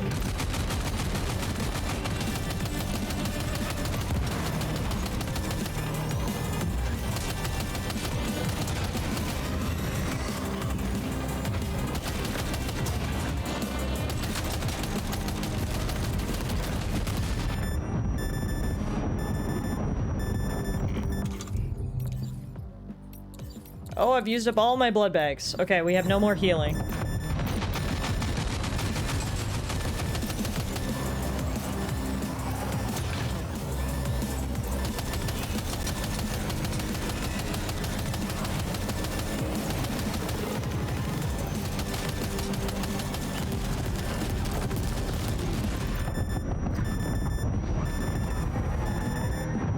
Seriously? How much longer is this gonna go on? I don't have any healing!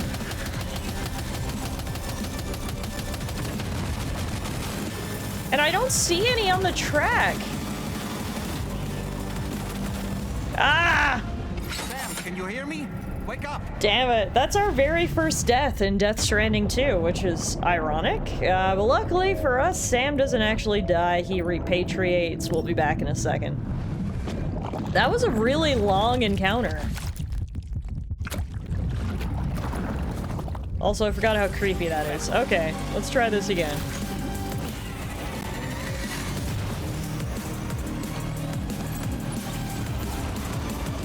Pick up as many weapons as I can on the track this time. I thought I had enough last time, but clearly I was overconfident.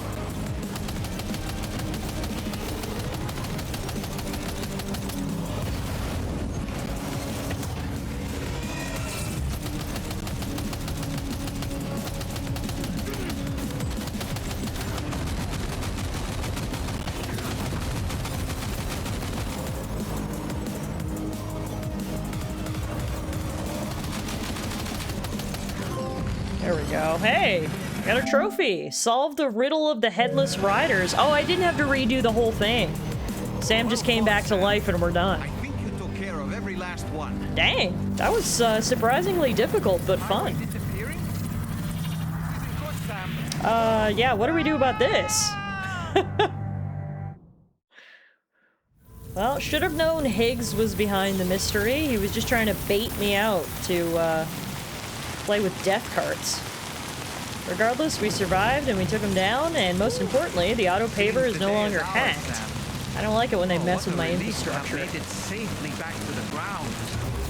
There's no sign of our adversary. Strange roads have vanished without a trace, too. Everything seems fine now. Let's go and give the ghost hunter the good news. Sounds good. I wish this rain would let up because it's damaging my cargo. I literally just got a notification that some of my cargo is damaged from all this timefall, and at this point I'm like, yeah, I can't even blame them. This is a lot of rain. Higgs organizes parallel play dates. He loves us so much. It is dark, it is wet, everything is terrible. I don't see any other way to cross this river, so there we go. Old-fashioned way.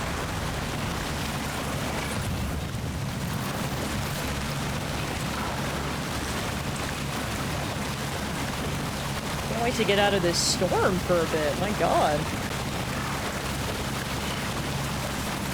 But yeah, for those of you guys playing Death Stranding 2 or thinking about playing it, I can't recommend taking the time to do the side quests enough. There have been some really cool ones. Between karate with the pizza chef to Mario Kart with Higgs, very cool.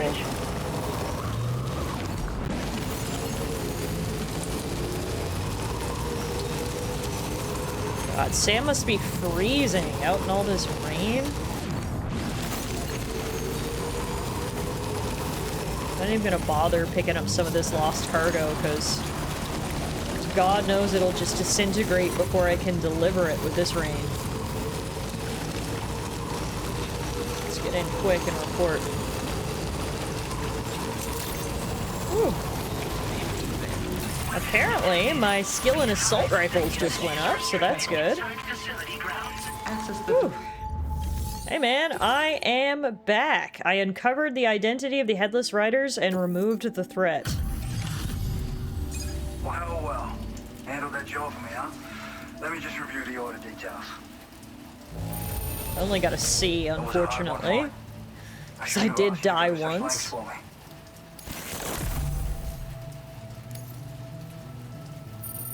But this will convince him to join the network, and now we get 2.5 stars. We forged the bond, you and I. Damn. Just so you know, I've decided to increase the amount of materials you can withdraw from me. All right, I'm ready to join the chiral network. Sounds good. Let me link you up.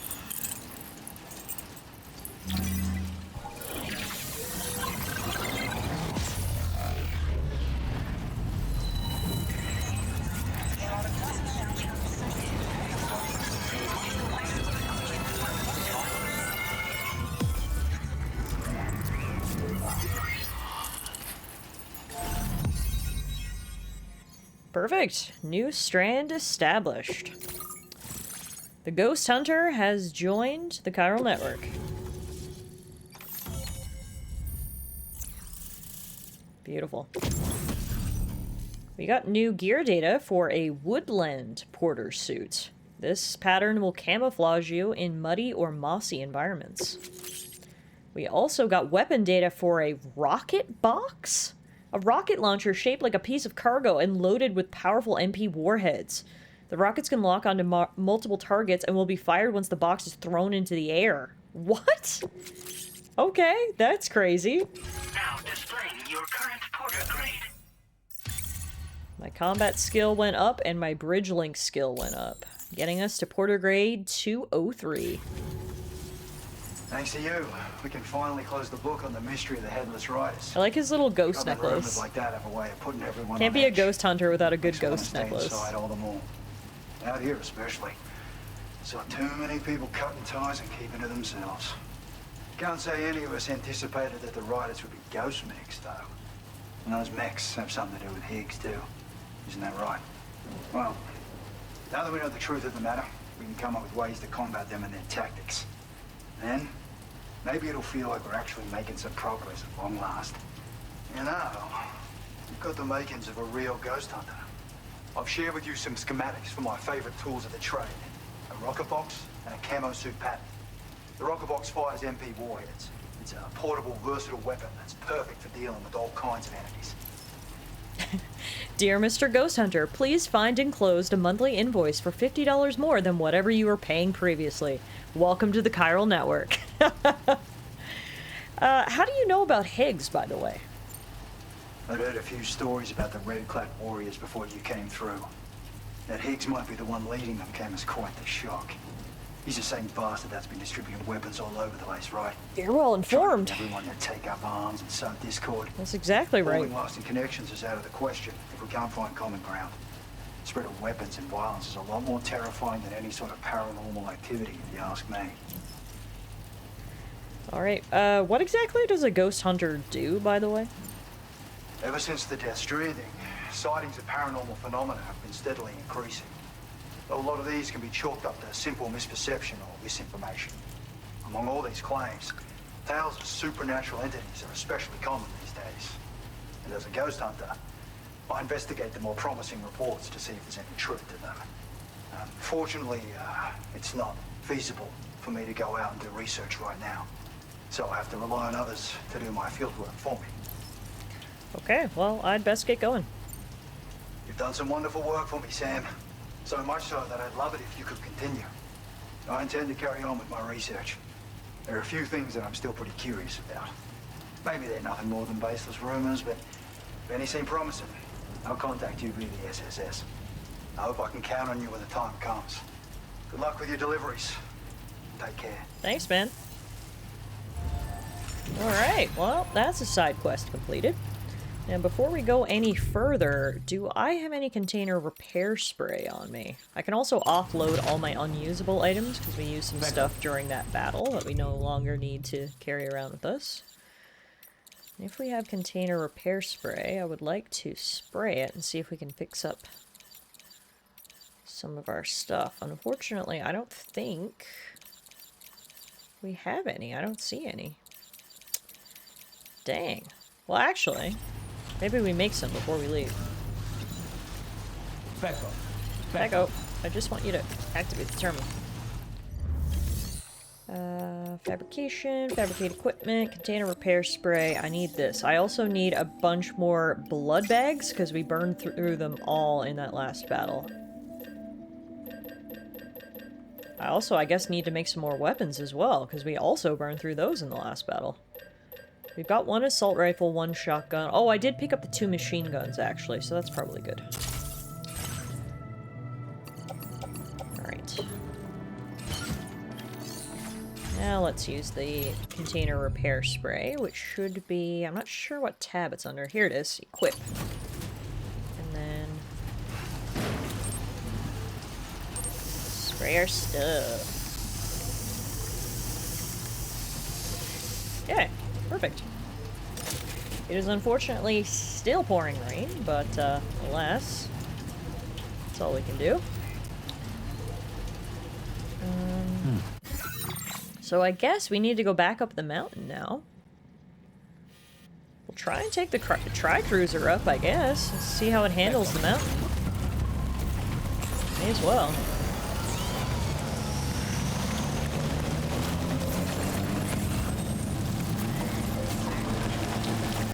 Alright, let's go. Oh, I got a text from the Ghost Hunter. That didn't take long.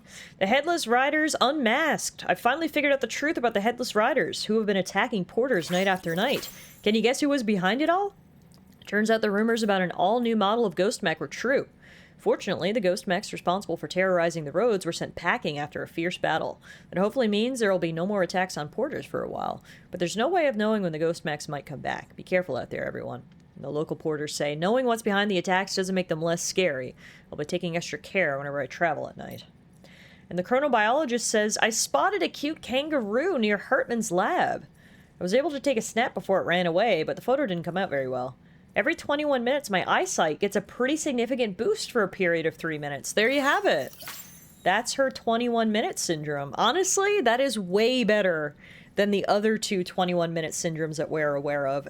Your heart stopping every 21 minutes for 3 minutes, and you puke every 21 minutes. I would much rather have significant eyesight boosts. We also got another message from Gen Hoshino. I digitized the mysterious voice.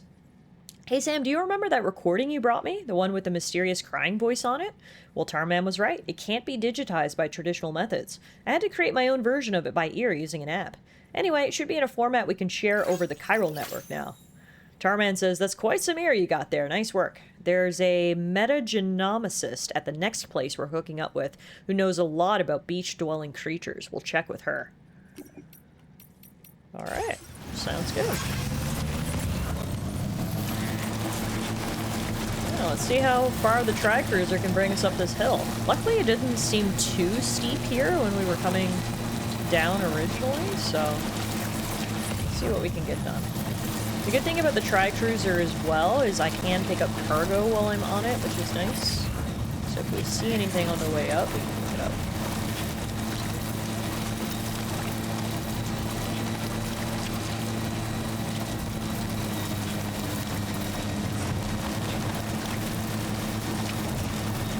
And the path is getting pretty muddy here now from all this rain.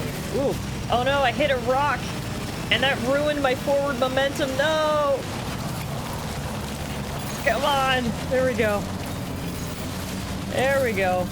Now there is a zip line here, but I don't see any other zip lines. Oh, wait. I think I spoke too soon. We might be able to use this.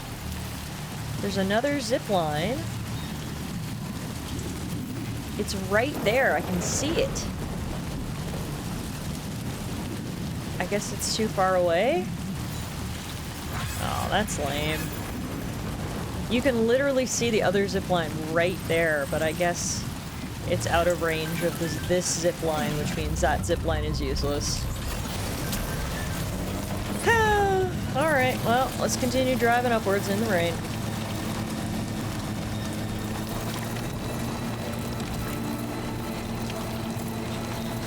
Get to the snow portion.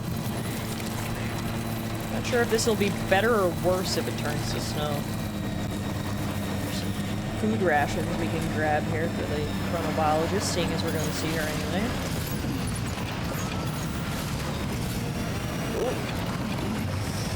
Oh, come on! Time snow, yeah. I assume snow has the same effect as the rain in terms of time fall. does actually appear to be clearing up as we head up, so that's good. Oh, yeah, this isn't too bad at all. We can totally ride up here.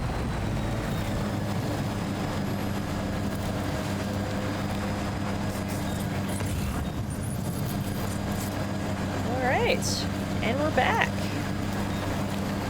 Let's stop in to see the chronobiologist, give her all the stuff that we picked up on our way up, and then we'll grab our next main quest from there as well.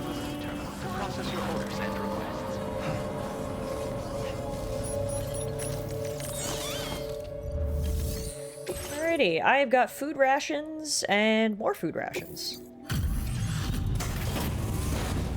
I'm sure living here on the side of a mountain, completely isolated from the rest of civilization, you're happy to see some food rations.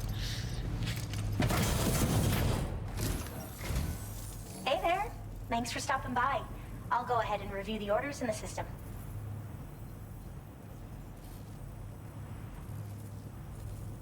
How did you manage to handle so many orders at once? That's some efficient portering. Should have picked up a pizza for her too. God, that would have been a trek and a half. Nice. We did get to 2 stars though. It's always a pleasure when you pay me a visit. Which means we got a firmware update. Have enough materials? I've made more available to you if you need. Thank you. Now displaying your current porter grade. I was thinking this might be of use to you, so take it with my compliments. Ooh, another charm for my backpack. Is that a mini chiral tea? That's so cute. I love it. We'll be putting that on as well. An accessory depicting Sam's beloved chiral tea. Attaching it to your backpack will boost your stamina. It's no Monster Energy drink like in the first game, but we'll take it. Porters need a lot of energy to make deliveries, right? I made a little something that I'm confident will give you an extra boost. I can't say for certain if the effect will be that significant, but you may as well try it out. Anything to make life easier, right? And to look cooler, yeah. Now, can I equip that from this terminal?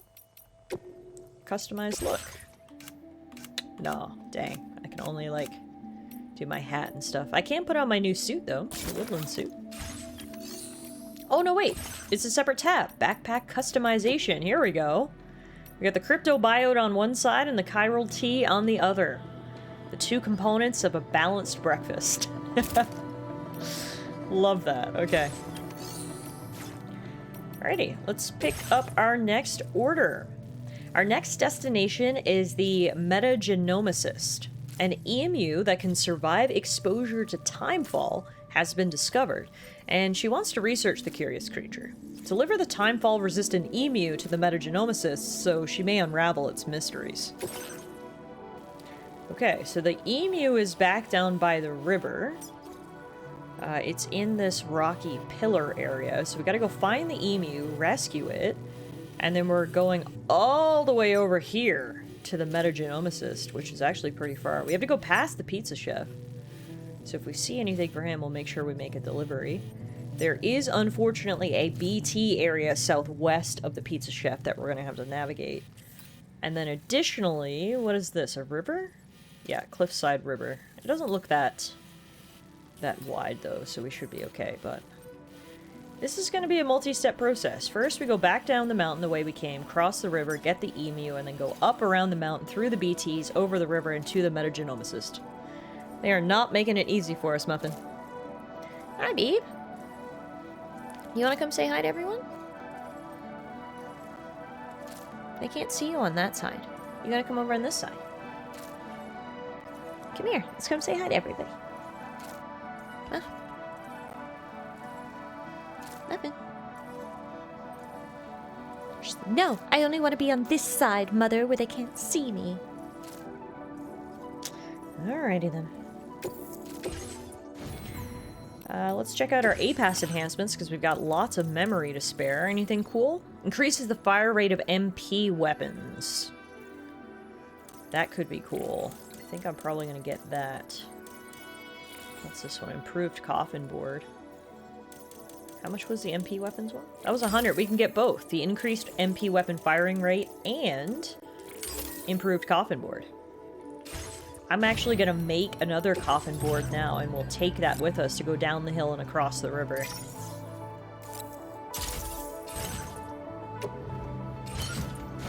Okay, I think we're good.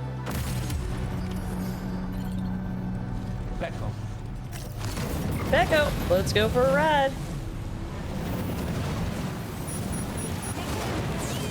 Thanks. See you later.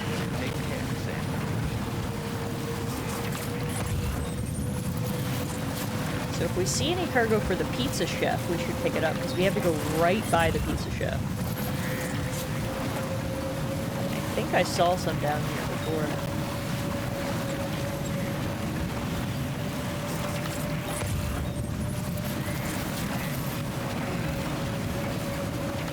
Yeah, I gotta say, coffin boarding is super fun. This is great, man. Just tearing down a hill. Very fun. We're getting some good speed, too. Like, we don't have a speedometer, obviously, but... Oh, wait a minute. Wait a damn minute. Let's get tricky. Oh, no. Oh, no. Sam, level out. Level out. Okay, we're good. Hell yeah.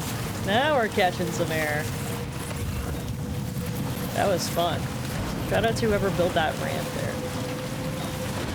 Oh, hey! And someone built a bridge over here. My goodness.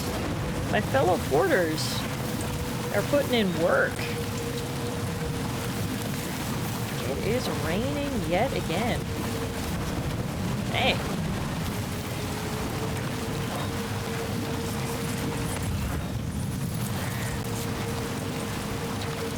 Now, when it comes to catching an emu, I have a feeling that's going to take a level of skill that I don't know if I necessarily have. We'll probably have to put on the sneaking boots and do our best stealth impersonation. I think I'm actually just going to float down the river until we need to get back on land. It's just easier to work.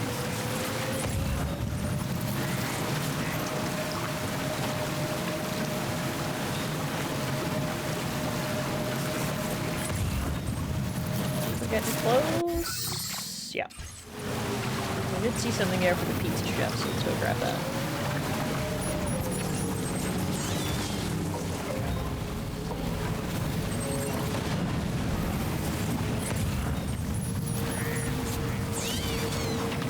Alright, so the emu should be around here somewhere. So I guess we will park the board, put on our stealth shoes, our sneaking boots actually, that's their actual name. And now let's go find an emu.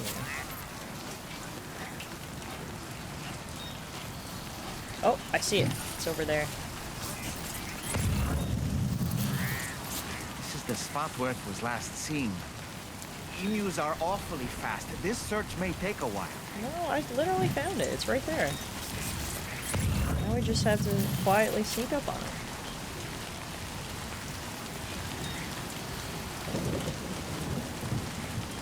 Hold your breath. Is that an emu or the emu? I guess that's the million-dollar question. Ah!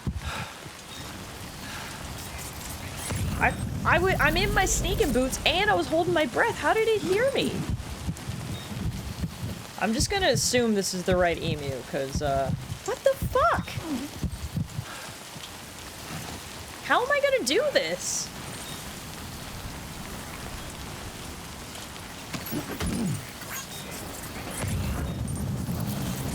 I don't know how to be any sneakier.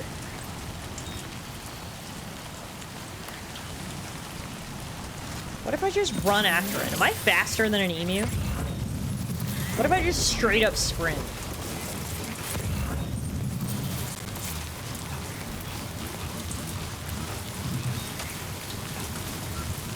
Getting closer. No, I don't think I'm fast enough. Oh, that's a good idea. What if I take out the strand? That is a good idea.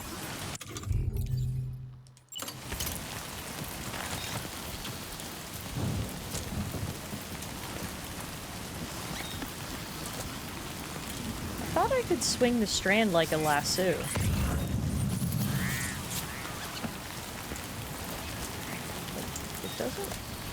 What's back here? I guess I'm doing it wrong. Emus can sprint almost 50 kilometers per hour. I don't think you can keep up even with the exoskeleton. Okay, fair enough. I'm gonna quickly go into the controls. I think if I go into Corpus and then controls...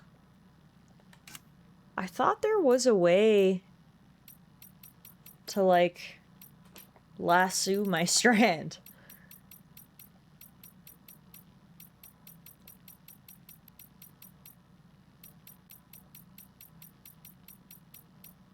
Maybe not.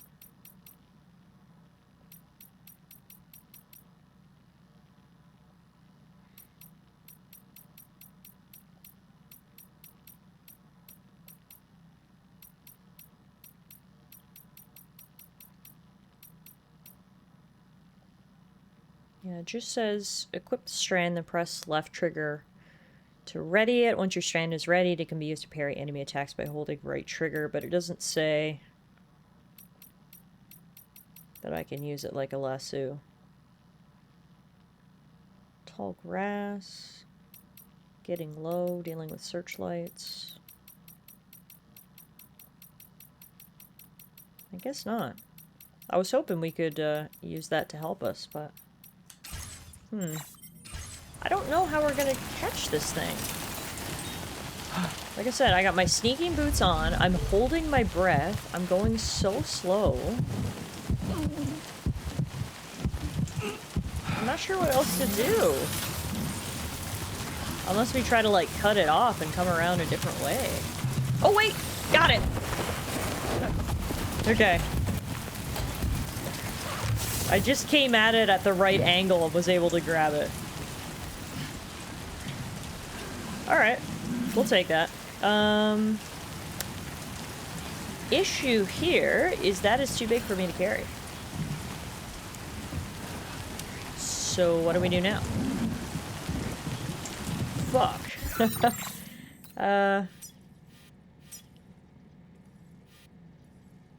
Oh, there's a truck. Someone left a truck right over here.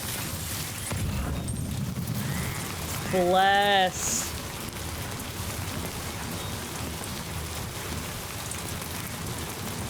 Thank you, random porter. I don't know what we would have done otherwise. Alright. Let's go grab this emu. I don't know why someone ditched their truck here, but I'm not gonna complain. Let's go get this emu.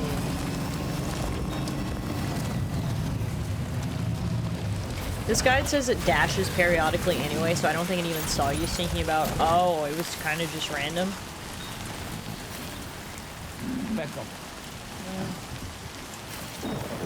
Okay, do I have to take off my backpack and then pick this up? Cargo that requires a backpack. What? I just want to put it in the truck. Why can't I just use my arms? Okay, this is annoying. I'm gonna have to put everything... Oh no, I can do it this way. Through the menu, I can load the emu into the pickup off-roader. Okay, thank God. We have secured the animal. Okay, that was step one. Step two is we've got to go find the metagenomicist now. Which, as we know, he is far away and on the other side of a BT field, so... might not be that easy. And I'm stuck. Thank God my truck can bunny hop. Looks like there's some water samples here that we can pick up and bring to the metagenomicist. We may as well do that.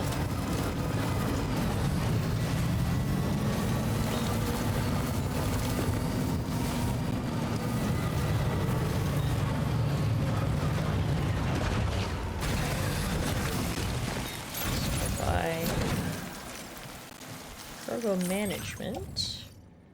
Water samples load into the truck. Okay. Perfect. Now, the pizza chef's right over there, so let's make a quick stop, because I think we've got something to drop off for him. I think the rain might finally be letting up. Good God.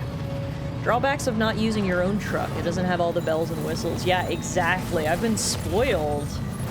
Like, the battery capacity of this one is so low. It doesn't have the automatic loot grabber that my truck does. I miss my truck.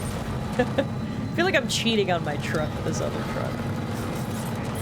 We gotta go back and get it. It's at East Fort Knott, so we should backtrack there at some point actually and pick it up, because I did have to leave it behind during our first mountain climb. See any other stuff around here to pick up for the pizza chef, so it might just be a single delivery for him, but one delivery is better than none delivery.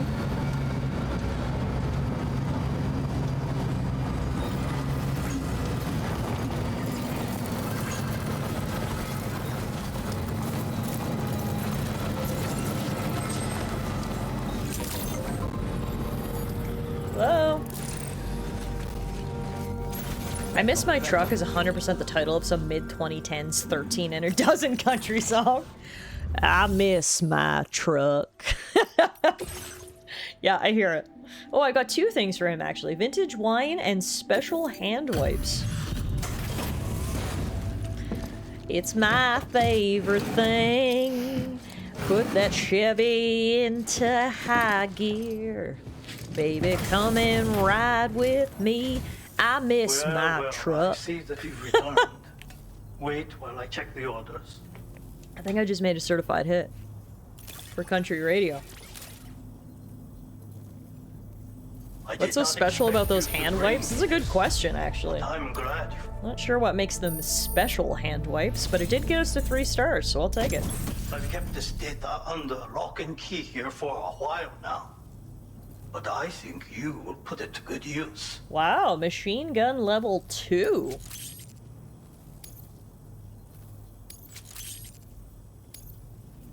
I'm going to increase your materials allocation. Bless you. Now displaying your current porter grade. As thanks for your assistance, there is something I would like you to have. Ooh, another pizza scroll? Or tofu? If your rap name is Lil T-Puff, what's your country singer name? Now there's the question. Secrets of pizza dough, acrobatic karate, kicking. This contains secret knowledge of another technique of mine. The pizza whirlwind kick. Damn. It allows one to defeat multiple enemies in quick succession. Very useful if you happen to be outnumbered. See for yourself in VR training. Oh, and this, the machine gun, is just something that was collecting dust in storage. I am not skilled with such weapons, but I think you will have no difficulty wielding it. Do come and visit me again. Alright, well, I gotta be honest, if I currently have level 1 guns in my inventory, then I kinda want to break those down and replace them with level 2 guns. Yeah, we got 2 level 1 guns, rather, so let's recycle them and then make 2 level 2 guns.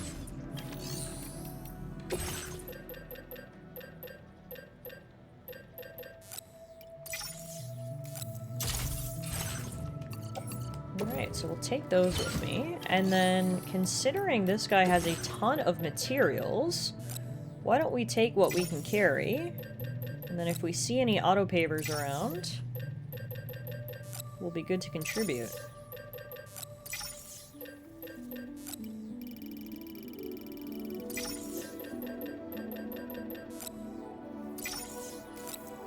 Okay. Resins, metals, ceramics, special alloys, loaded all into the truck.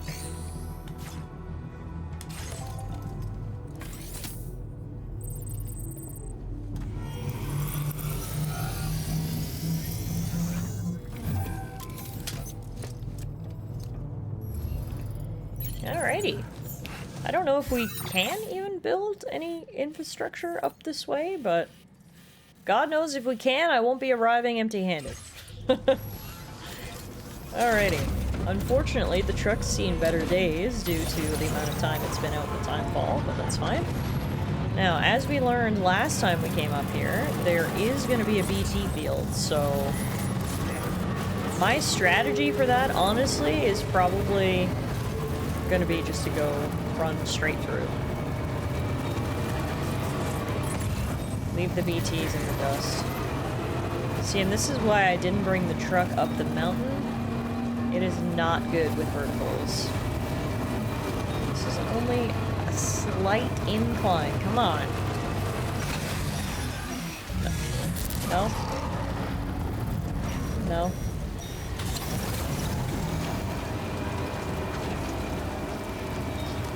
Come on. Ugh. There we go. Alright. This is the BT field. We're gonna be heading... Oh, the BT field's on the left and the right side. I was hoping we were gonna actually be able to get around it, but that does not appear to be the case. We gotta go through it no matter what, so... Let's go! Oh, I don't like the looks of that! Oh, I don't like the looks of this at all! Oh, shit! A gate quake measuring an 8 on the G scale has occurred.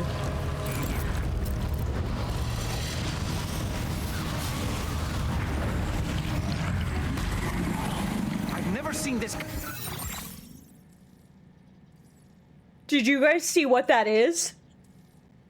It's a giant hand BT. It's my worst nightmare. I don't want to do it. I don't want to do it. You know what I went through in Elden Ring with these hands. Oh, I don't want to do it. I don't want to do it. Well, guys, Death Stranding 2 was a lot of fun. I think we'll call it here. We don't need to know how the game ends up. It's fine. Uninstalling.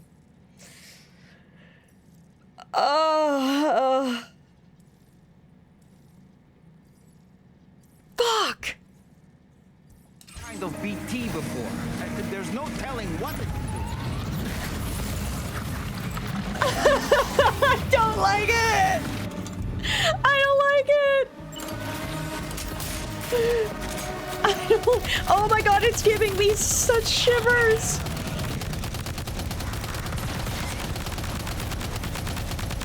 Thank god I made level 2 machine guns before I came up here. I think it ate my truck.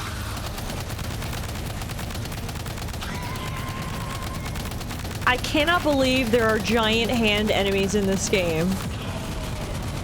Why, Kojima? Out of every monster you could have made, you had to make my worst nightmare? That's somewhere between a hand and a spider. It's the worst of all worlds. It's just like the hands in Elden Ring. Very spider-esque. Too many fingers. No! No! Oh boy, that must be... Oh, no, no, no, no, no.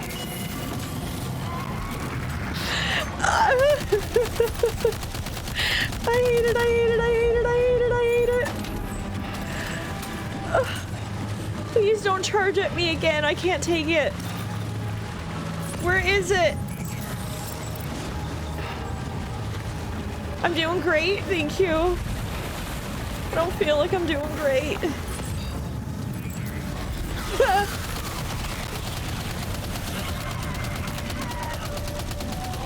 No. Channel your fear into hatred and tear him apart. That's the plan. No. I don't like when it charges at me. Just stay over there. Honestly, throw cars at me. I don't even care as long as you're not throwing yourself at me. No, get away. You're getting way too close. No, no, no, no, no. Sam, reload. Oh, oh. Oh, good. It can spit fire. No, I can't. I cannot when it charges at me like that. I can't.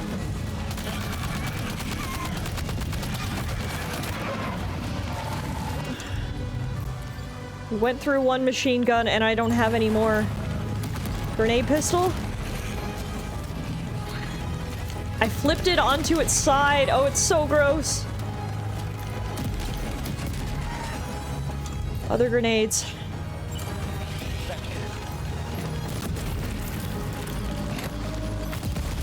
Die, you fucking... Oh, thank God.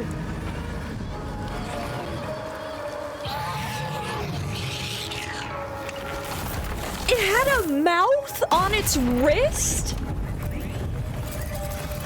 Everything about that was terrible and I hated every second of it. Oh my God. I'm just so glad I did it on the first try so I never have to do that ever again.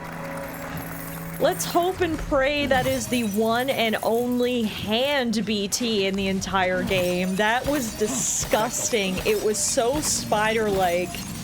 The way it charged at me. Oh, I still have the heebie-jeebies. That was absolute nightmare fuel. I did not like that at all. I'm so glad it's done. Oh, man. Oh, man, oh, man, oh, man. Okay. Here's all the stuff I dropped during the fight, so let's pick all this back up. Oh, I guess we know what your nightmares will be made of tonight. Don't say that. God. Whew. I'm weirdly fine since I'm spectating, I guess. Yeah, it feels different when you're, like, you're controlling it and the screen is right there. I don't know why, but it makes it way scarier, in my opinion. Got a little cargo on yourself in the back. Whew.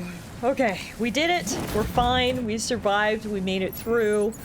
Little did I know tonight's stream of Death Stranding was gonna be absolutely horrible and terrifying, but we survived. Oh, man. Okay. I used a whole machine gun and a whole grenade pistol. Let's load some of this stuff into the truck. I don't know where... I was just gonna say I don't know where the thing we had to deliver is, but I think it's over on the other side of the field. I think that's that over there. Yeah, time-resistant emu. Wow, it survived?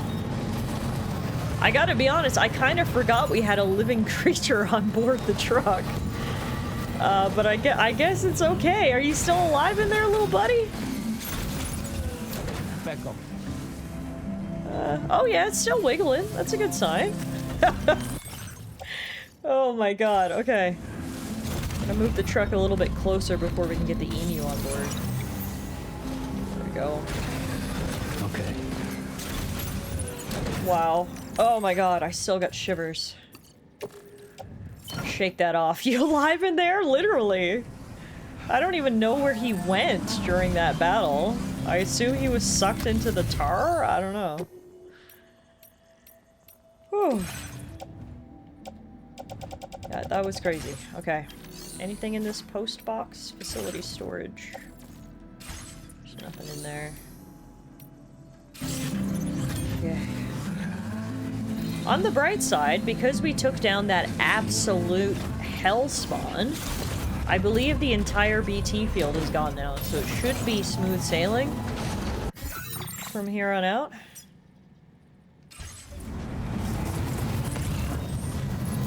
The emu only took 25% damage? Yeah, that's a miracle. That is an absolute miracle, honestly. There's some other stuff that I dropped. Or that was in my truck when it got eaten by the tar. That's another way to put that. Okay. Put this stuff in the truck. Sam's stamina is pretty low, and I can't blame him for that, so let's have a quick drink from the canteen. To be fair, most of the damage caused by that fight was psychic to you, the player. Good point. Good point. I think I suffered more damage than Sam did in that fight. Okay. Now, the river looks... Oh, this is like barely a river. That is very narrow and not deep. So yeah, let's just cross here. And now, hopefully, I can exhale, catch my breath, listen to this music, and drive to our next destination. Without any more nightmare fuel.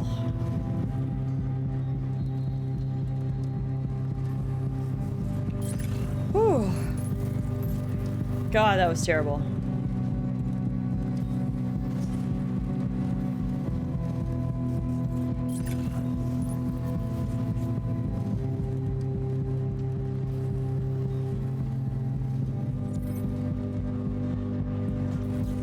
Speaking of terrible,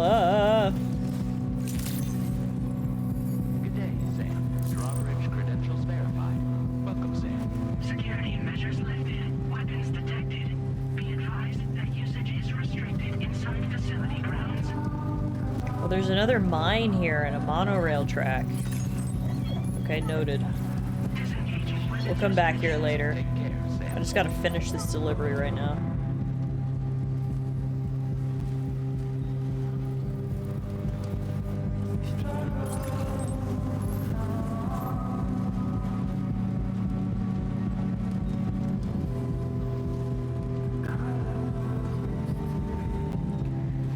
Whew, I'm trying to let the tension out of my shoulders. Oh my god.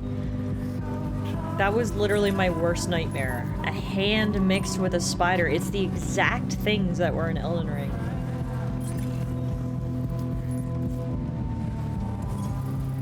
Almost there. We made it!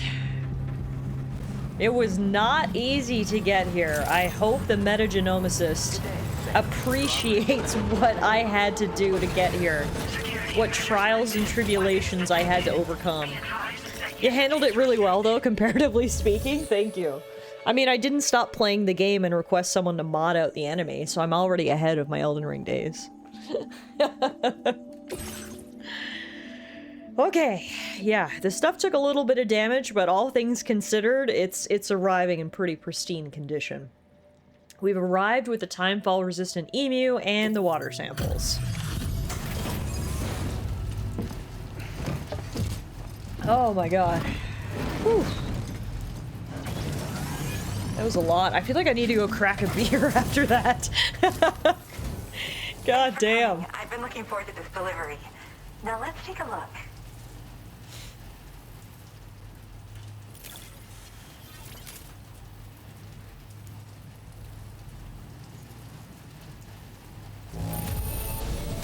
This isn't too bad.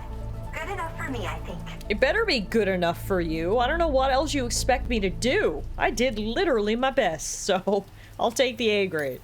Now, this is something I didn't think I'd ever get back.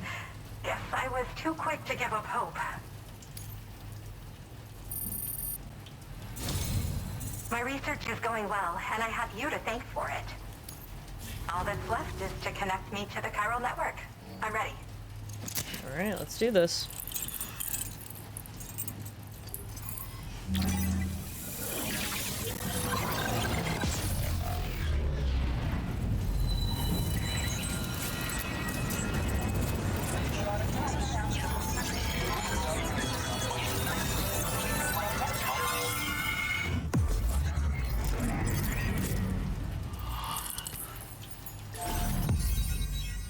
New strand established, and honestly, that was the hardest one yet. Looks like we're gonna start doing a zigzag of sorts now. We started on the southwest corner, made our way sort of up and around the perimeter, and now we're going to the interior of the continent. It looks like we're probably going to be going back again out to the exterior, so interesting to see where our journey has taken us.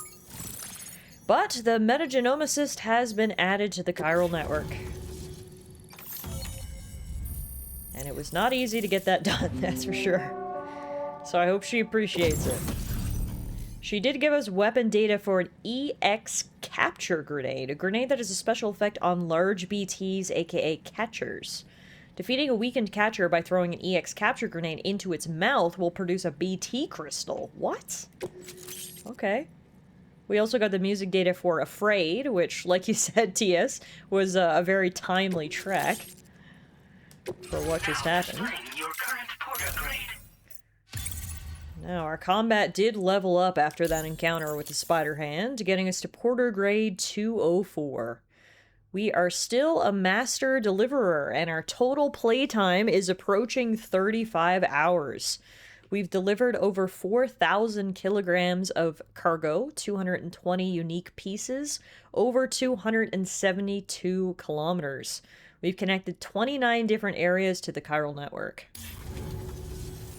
I have something I'd like to give you. I hope it's to your liking. That's true, actually. I should have upgraded multiple combat levels for what I just had to go through. Alright, so she gave me one of these EX capture grenades. Cool. Take that. Can I get rid of some of this stuff while we're here? That's fine.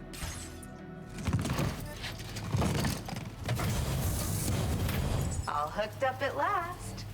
And wow, I was able to finish my analysis of the emu you brought me in an instant. Damn, it's fast. Turns out it was absolutely riddled with parasitic chiral microbes. Parasitic chiral Their presence microbes? was enough to alter the emu's temporal flow. What? Which is probably why it didn't grow older when exposed to timefall. Huh. This all but confirms what the chronobiologist has been saying. Hosts for these chiral microbes are subject to the timeless influence of the beach. It's still unclear how this might be related to extinction entities, but it's a vital clue for solving the mystery of the Death Stranding. An extinction entity has the capacity to trigger the last stranding. And if that comes to pass, the end of humanity itself is assured. Higgs attempted to make use of one such entity back in the UCA, but I know you personally put a stop to his plans. Hartman told me everything about those events. It's anyone's guess what Higgs is trying to accomplish this time, but I believe in you. And that's why I'm giving you these. EX capture grenades are invaluable weapons that work by leveraging the temporal properties of parasitic chiral microbes to great effect. In essence, they allow you to defeat weakened BTs in an instant by drastically destabilizing their intrinsic flow of time. But that's not all. These grenades can give you the means to summon your own BTs to attack other BTs. Should work on all larger specimens. I've prepared a few for immediate use. There's so much we can learn by studying chiral microbes, you know? They might even hold the answer to treating 21-minute syndromes like mine. You've got one too. Okay, I've got a lot of questions here. So first of all, let's start with this. I can now summon BTs and make them fight for me? AKA Pokemon? Yes. Next time you're able to inflict significant Oh my god, this is literally Pokemon. No way. Not only will you neutralize your foe, but you'll find it also leaves behind a milky white chiral crystal. I've taken to calling these objects BT crystals. If you see one, make sure you don't forget to pick it up. I say that because if you've got one on hand, you'll be able to use it the next time you encounter a large BT. The BT crystal will react with the tar and transform into a variant of the BT you captured. When activated, the crystal will summon a variant of the BT that spawned it, which will emerge from the depths of the tar. Ordinary large BTs will perceive this variant as a critical threat and proceed to attack on sight. That's cool as hell. How does she know all this, though? Like, has she put that theory into practice? Is she out here playing Pokemon with BTs? That's crazy. Need to get them shiny BTs. Oh, can you imagine trying to shiny hunt that hand spider? God. Why does she kind of look like the mountain lady's older sister? Honestly, I can see it. Maybe, being a science whiz runs in the family. I mean, she did mention she, too, has a 21-minute syndrome. Yes. I'm also a member of the 21-Minute Anxiety Association. The chronobiologist happens to be another. You called it! Holy crap, TS! Wow. Our mother belongs to the group There you too. go. She's And a their mother hydrologist is the working on Hartman's hydrologist. lab. It does Perhaps run in the parting out. family. The 21-minute We've all got syndromes. similar conditions, but I'm not Huh. sure genetics is a relevant factor. But whatever the cause of Then our they're syndromes all may be, scientists. We're all trying to Damn, study the world ladies. and find answers in our own ways. That's very cool. So her and her sister and her mother are all scientists, all positioned in different areas of Australia, all with 21-minute syndromes. That's pretty cool, actually. But that's crazy that you literally called it, TS. You saw the family resemblance. What's the deal with these parasitic chiral microbes? And none of them are Australian. Yes, that's also a good point, Malice. Well, we've discovered plenty of chiral creatures that resemble smaller animals like rats and spiders. As their name might suggest, chiral microbes are even tinier. They're parasitic by nature and favor hosts from the world of the dead. They're just an amazing discovery all around. The final missing piece I needed for my research. Okay.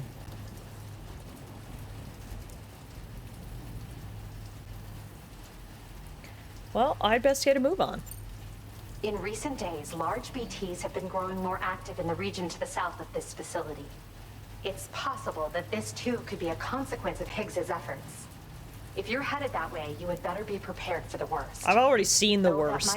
Everything else, child's play after what I just went through. Honestly, I just know they'll prove effective. there's nothing else he can throw at me now. I've seen the worst, and I got through it. You brought me to the animal shelter. The staff there want to look after it, and I don't have the proper facilities to give it a home here anyway. I've posted a sub-order for this request. There's no rush. You can pick it up from the delivery terminal here whenever you're ready. Thanks again for all your help. I'll probably be hitting you up again. Okay. Sam, your next destination is the F5 East Distribution Center, which can be found near the southeast shore of the lake close by. I'm told one of the staff members there is an old acquaintance of yours. Really? Anyway, a main order has been entered into the system. You can access the delivery terminal here to undertake it. That said, another request concerning the animal you rescued has also caught my eye. Alternatively, you can undertake this sub-order first if you wish. I'll leave it up to you, Sam. Sounds good. Order completed. Final boss, Well done. Higgs, but he has one of those things for each of his hands. There, I imagined something worse. You're welcome.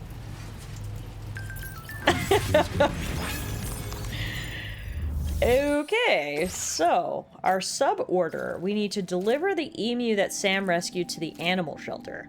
The animal shelter have agreed to take care of the emu that Sam rescued, and the metagenomicist has completed her investigations. Deliver the emu to the animal shelter to ensure its safety. Sure, why not? Let's do that first. It's actually not far to the animal shelter, so no big deal to just pop over there and deliver an emu so he can live his best emu life with all the other critters. The unfortunate part is he's just plopped right there. Can I get you in the truck from here? That face screamed, "Why must you hate me so, chat?" It's exactly what it screamed. Okay, can I get the truck closer? Truck as close as I possibly can, and then see if I can get the emu on board. There we go. Perfect. Alright. To the animal shelter! So it looks like it is straight over this way. Unfortunately, this appears to be very rocky terrain. And there's a warning here for something called a windy plateau, an elevated plateau known for its strong winds located to the north of the giant tar lake. Large parts of the plateau are covered in rocks, and there have been sightings of wild animals and chiral creatures in the area. Fantastic. Okay, so on the map it looked like we didn't have far to go, and I guess we don't in terms of pure distance. But I'm not so confident that this is going to be the easy trek that I thought it was going to be. Alright. I too miss our red truck. Maybe after we complete this quest, we go back and try to get our red truck back. Because I miss it. Also, Rainy texted me, "Did you get a cool patch?" I introduced Tomorrow to VR training, and now she's totally hooked. She's already racked up a bunch of S ranks in the Porter Mastery program, and received some cool patches for her troubles. Now she's obsessed with doing even better. Have you got your hands on any of these patches yet, Sam? What the hell are you teaching her in there, Rainy? Wow, got Tomorrow into the VR training. Wait a minute, another text. From Benjamin Rivera at the C1 South Distribution Center, using your EX grenades. I just heard of EX capture grenades. Apparently you can instantly take down a weakened large BT by chucking one into its mouth. What's more, you'll also be able to grab their BT crystal. Some of you might be struggling to defeat large BTs. If so, I highly recommend giving EX grenades a try. Hit a weakened larger BT with an EX grenade to temporarily slow down their movements, making it easier to land an EX capture grenade right in their mouth. Not all BTs make it easy for you to throw EX capture grenades into their mouth. If you're struggling, don't forget to use normal EX grenades as well. We've given Tomorrow a gun. Nothing bad can possibly come from this. Holy crap, my phone is blowing up. I got another text from the metagenomicist. Maybe it just resonates. I've been investigating the musician's recording of that mysterious voice. I've played it so many times, my pet chiral creature started imitating it. It's kind of cute, but I can't help but wonder why it's doing it. That thing is adorable. It's just like a tiny blob. Watch now, it grows up and turns into one of those spider hands. But for now, it's cute. The animal shelter staff says we've been listening to it as well, but the animals don't seem to be moved in any way. Gen says maybe it only affects creatures that comes from the beach. The metagenomicist says it's possible. I need to spend a bit more time observing the behavior of my chiral creature when it picks up the voice. I was just gonna say it's one of those spiders' pre-legs. At least I can rest a little easier knowing that at some point they were cute, before they became terrifying. I feel like that noise is definitely going to be important at some point. At the very beginning of the game, literally one of our very first missions in Australia, we delivered that recording of the noise to the musician, and now it's starting to come up again. Chiral creatures are reacting to it. Definitely seems suspicious.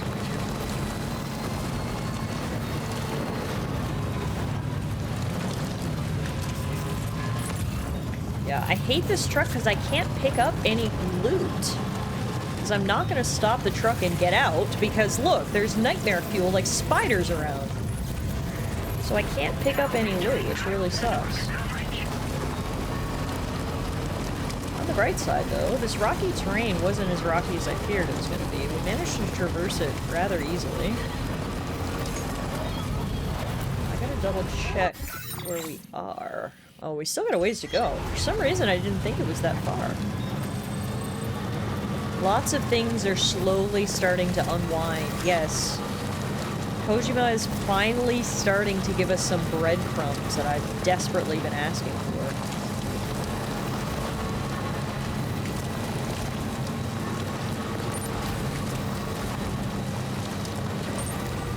Teleporters here? Hey, guys. There's actually an auto paver right here. We can drop off some materials that we have. We've got metals. Nowhere near enough, but gotta start somewhere.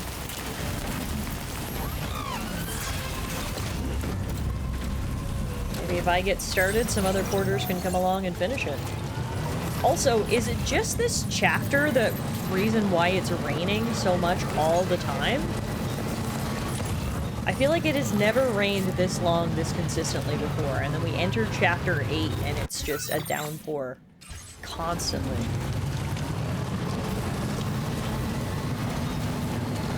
Wasn't the name of chapter 8 Deluge? Yeah. Makes sense. Also, what are these little gold things? What the fuck? I've never seen those before.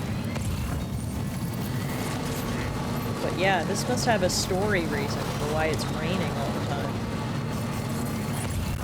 Oh, and there's so many chiral critters around. I hate this. Alright, let's get this emu to its new home.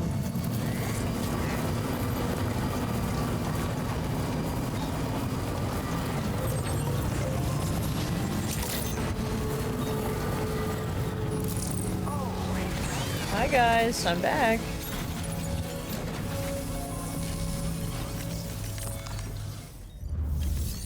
I have got an emu for you guys.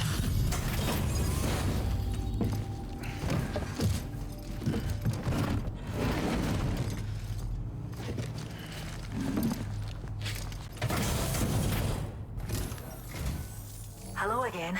I heard about what happened. I'll assess the condition of the bird right away.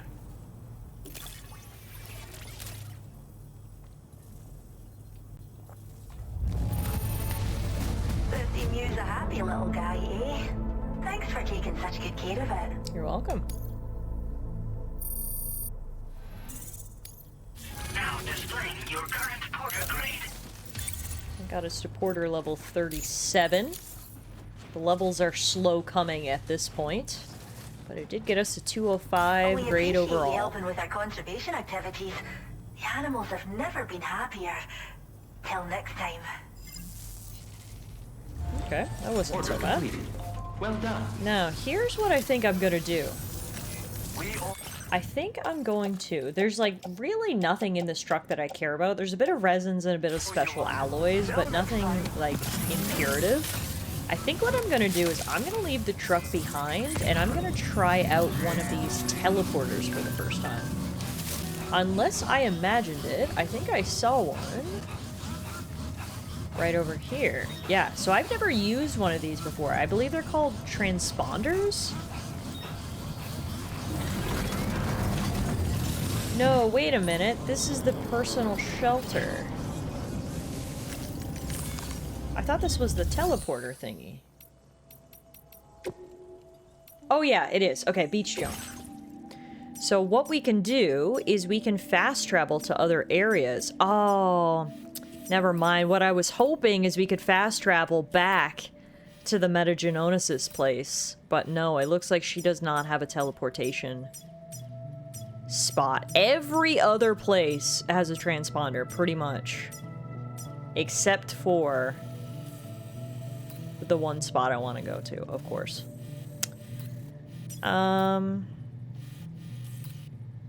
Okay, in that case, I guess we'll just take the truck and go back the way we came. I do see that an ad is starting, and we've been going for 3 hours now, so why don't we take a quick break? We'll let the ads run. When we come back, I guess we'll take the truck back east.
Alright, thank you guys for waiting. Hopefully you took TS's threats seriously.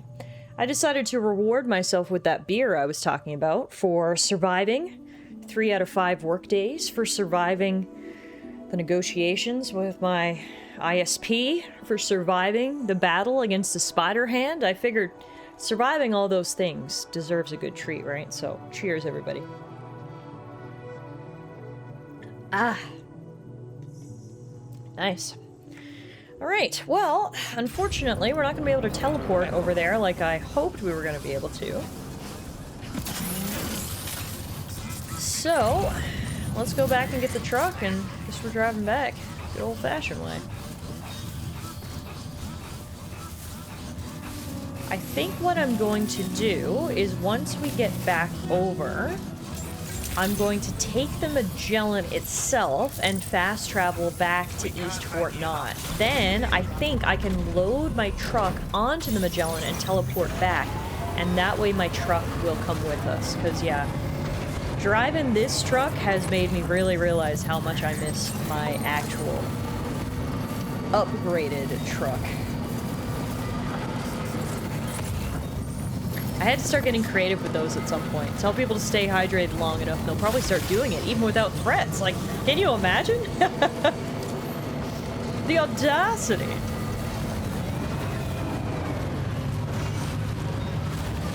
Alright, there is something over here for the metagenomicist that I'm going to stop and pick up, seeing as we've got a little extra time to spare, because we've got a break in the timefall rain. Instead, it's super annoying, so I'm gonna have to get out of my truck to go pick this up. Gotta stretch my legs. Let's go back the way we came, but anyway. It's fine. Minor inconvenience. This truck is falling apart, honestly. This is probably gonna be its last journey. So, from here, I don't want to go down this hill. I want to go back this way.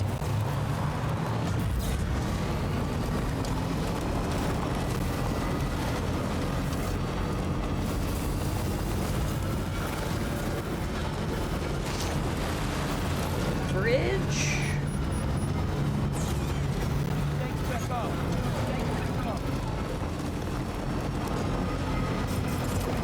And here comes the rain again.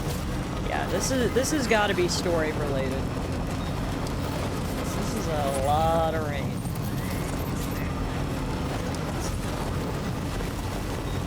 We're trying to prove a point with that title for the chapter.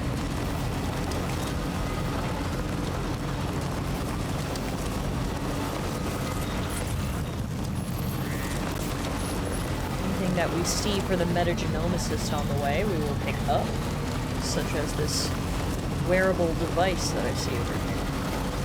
Now leaving chiral network coverage.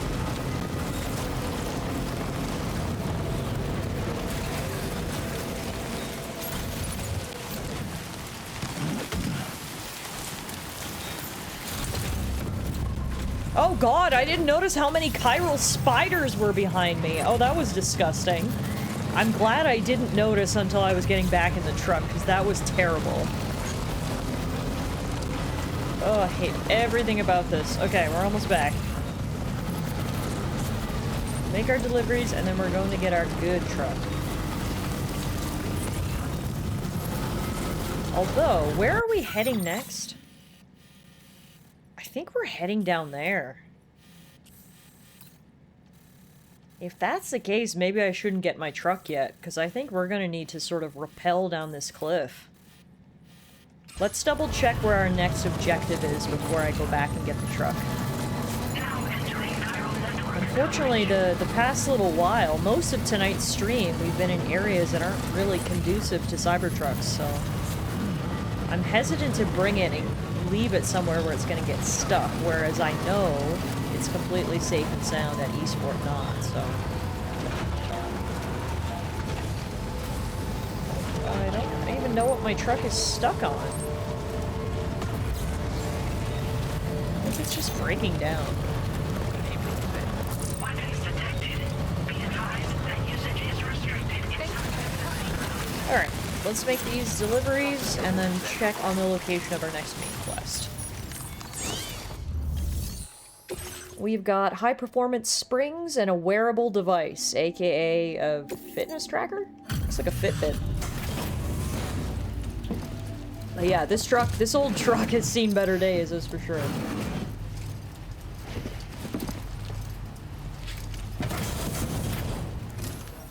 The warranty is ending. It knows when to stop working. Sure. You're probably right.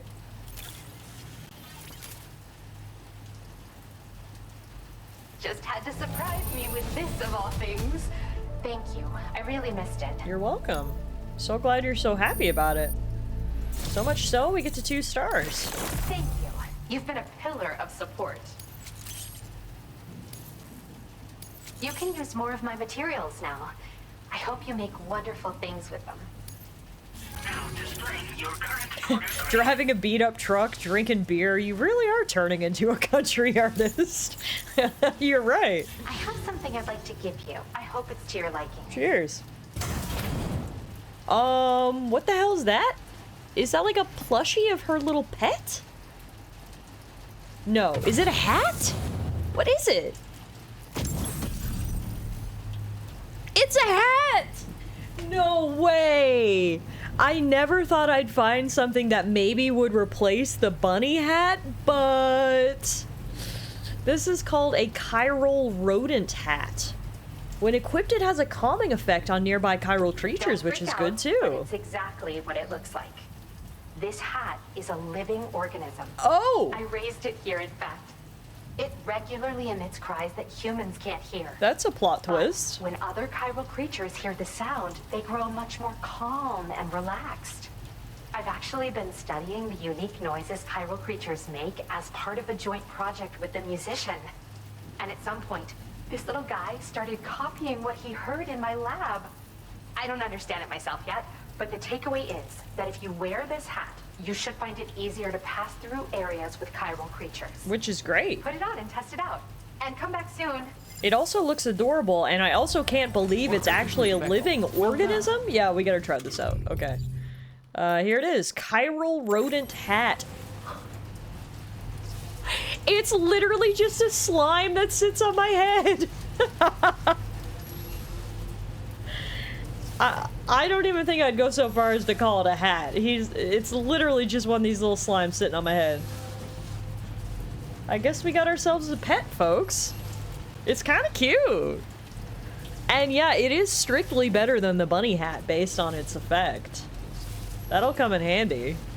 It's like the brain slugs from Futurama. I love his little gold sparkly eyes. That's so cute. Sheriff says, I've started a wild Nuzlocke on Pokemon Soul Silver. Oh, nice. Best of luck. Soul Silver is a tough game. We were not successful in our Soul Silver Nuzlocke. Okay, so our next... Yeah, see, this is what I feared. Our next order... It's all the way over there, but... As you can see... There's quite a slope we have to go down. I'm just gonna go outside and sort of judge the slope. Well, it's probably not the best time to do it when it's dark and raining. Is it something I think the truck could handle? I believe, actually, unless I'm mistaken, that Soul Silver was our very first Nuzlocke, I believe. I think we only got 3 gym badges. And we wiped. Just making sure we're going the right way. Okay, yeah. This is the cliff. Let's check it out. Could we get a truck down here? Oh yeah. I think we could. That doesn't look too steep. There's a bit of a path there. Yeah, okay. Let's go get the truck. I think we'll be fine. Because it's just that one hill. And then it's smooth sailing.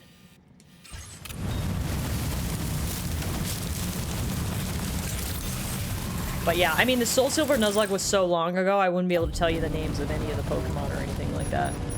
It was a minute. Okay, so if I hit chart course, and then we bring the Magellan over to East Fort Knot, should be able to pick up our truck.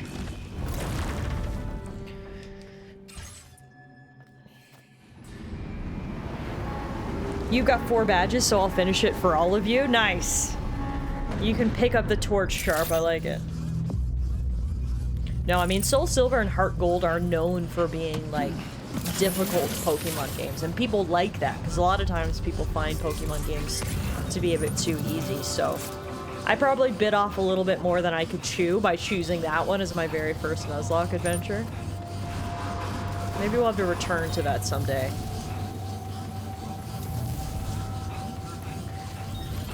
Alrighty, let's get my truck out of storage. Garage. There it is. I missed you. Is there any new upgrades we can put on here? Oh yeah, we can fabricate another battery. Sure, why not? More batteries, the better. And then we got the heavy machine gun and the sticky cannon. We got 4 battery units. It's red, so that means it goes fast. It's great.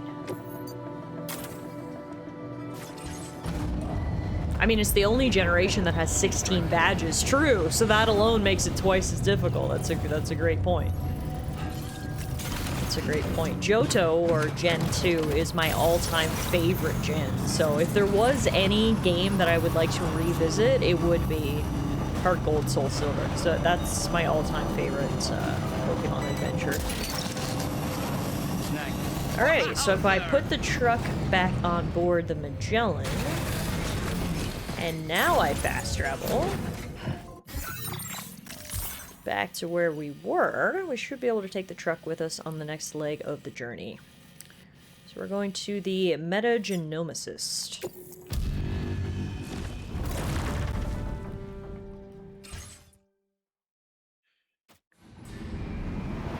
Oh, it's so nice to have Big Red back with us. Everything's better. Alright, let's go pick up the next quest. Your favorite Pokemon title is probably Emerald. That's a popular choice. I feel like if you did a poll of people, Emerald would be a very popular choice for favorite Pokemon game. That was a great game with so many features. Like, they added so much in Emerald when you compare it to Ruby and Sapphire.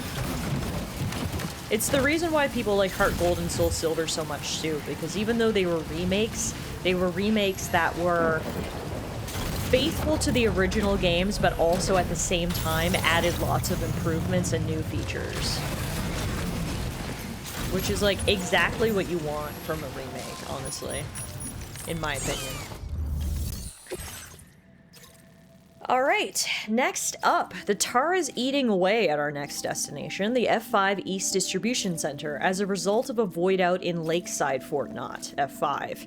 To be able to connect it to the chiral network and prevent it sinking into the tar, we need to deliver all the chiral microbes to the distribution center. Unfortunately, look at this, there are a ton of BT areas on our way. Oh, this fucking sucks. If any of these have spider hands, I'm uninstalling. So there's a BT area to the south of the Metagenomicist shelter. The area features a series of gentle slopes and is bordered to the west by a giant tar lake. Chiral density is extremely high and BT activity has been observed. And then down here is BT area to the north of the F5 East Distribution Center. The BT area to the north of the F5 East Distribution Center. The area is known for its steep slopes, rugged terrain, and the enormous tar lake to the west. Chiral density is extremely high, and BT encounters have been reported here. Now I'm wondering if I should bring the truck. Because I don't want it to get fucked up by BTs, but I guess it depends on if these are BT fields with giant scary BTs or if they're more regular ones with smaller ghosts.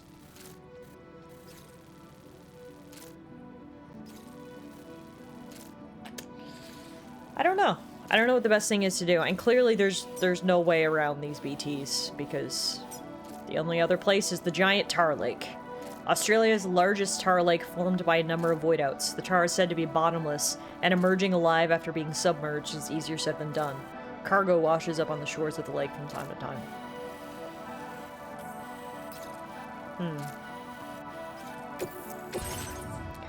Oh, we've got to bring the truck. These are huge. there's 4 boxes of chiral microbes. Each one weighs 45 kilograms each, so never mind.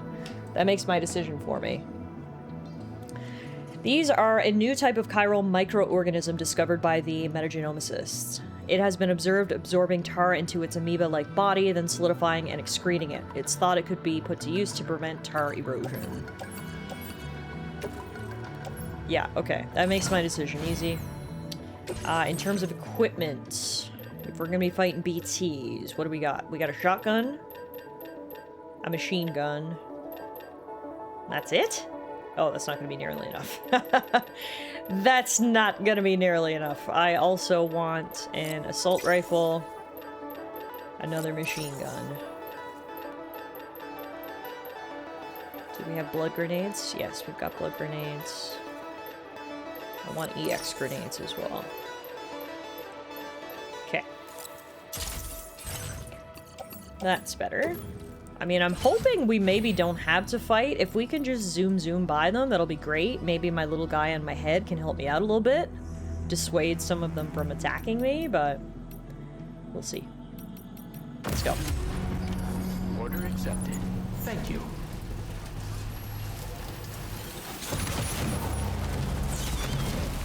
Gen 3 remakes were better than the OG on some stuff. Oh, I mean, I don't think that's a controversial opinion. I mean, like I just said, I think a lot of people would agree with you that the Gen 2 remakes were better than the originals in a lot of stuff as well. By the way, I've only beaten Gen 2 once. It was on my original gold game. A week later when I beat the game, the battery was dead, so I lost my save. Oh no! Well, at least you beat it before that happened, because it would have sucked if you had lost your save when you were mid-journey. I've only played Blue, Emerald, and one other, but I forget which, so I don't exactly have a good sample size to compare to. I mean, those are good ones to pick. If I was to recommend another gen, I would recommend Gen 2, Soul Silver, or Heart Gold. And then you've watched Legends Arceus, which would be my other recommendation, so... I feel like you're actually decently well-cultured.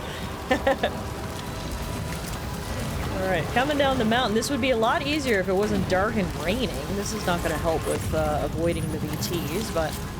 I did get down the slope, so that's good. That's a good sign. Yeah, maybe I should have rested and came out here later. When it wasn't dark, but... honestly, at this point, it's gonna suck no matter what the weather is, so... let's just get it done.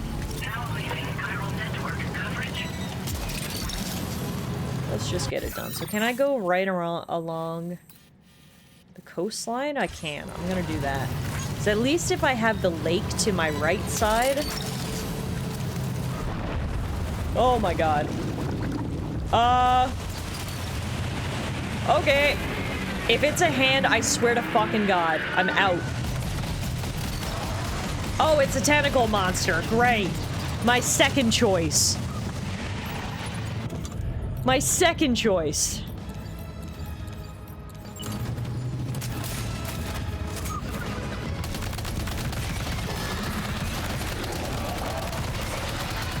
So these are the creatures that I can catch like a Pokemon.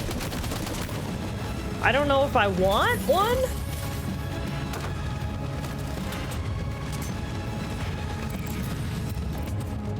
But yeah, at least it's not a hand. Small victories, right? And hopefully this will clear this section of BT field. Yeah, you're right.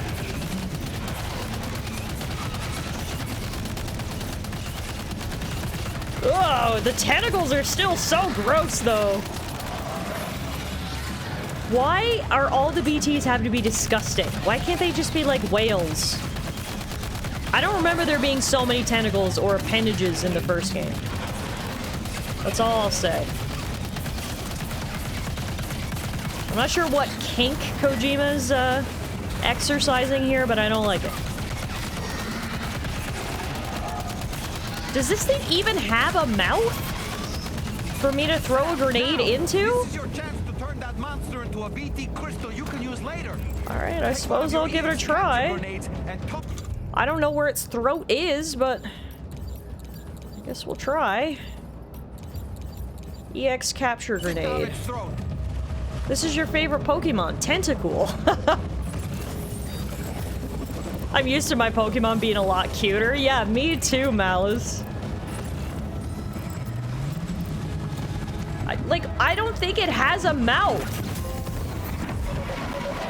I got a trophy. BT's best friend for capturing a large BT for the first time. So I guess it worked? Defeat a BT using an EX capture grenade, and they'll leave a special white chiral crystal behind when they perish. These crystals are the cores of large BTs.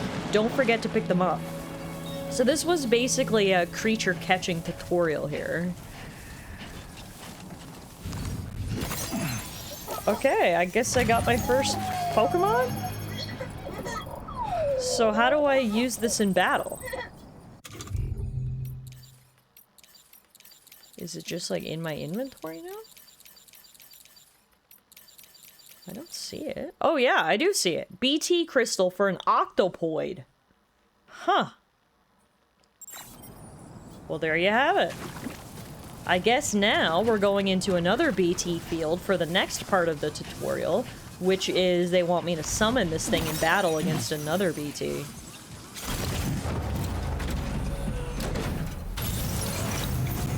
I mean, I guess it'll be less scary if I don't have the 1v1 in. It'll be nice having some backup. But yes, I can only summon the BTs in a BT field, so I can't use them against like random bandits or whatever, unfortunately.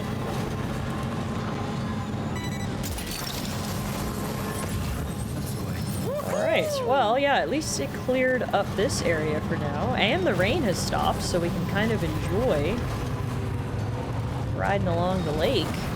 Do you guys see out there? It looks like a Torii gate, which is strange to see in Australia. We're gonna have to go check that out. See the nebula on that side. It really is a beautiful evening now that we've gotten rid of the monsters, but here comes the rain. So I guess I spoke too soon.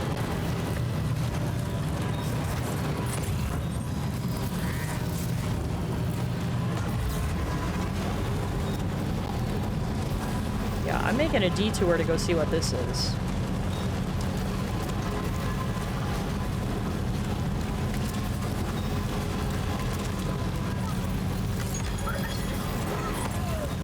I wonder if there's a shrine too? Yeah, I mean, where there's Torii gates, there's usually shrines, so let's go find out. Not the best night for exploring, but it's fine.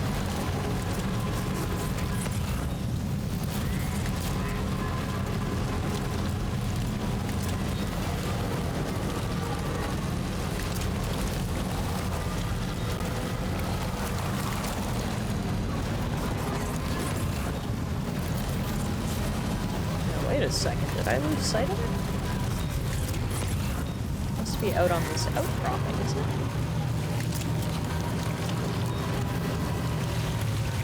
Hang on 1 second. Leave the truck here for a minute. We did trek through a mountain blizzard a couple hours ago. This is a leisurely cruise. Good point. Okay, that's actually in the middle of the lake. Interesting. So we're not going to be able to get to that after all.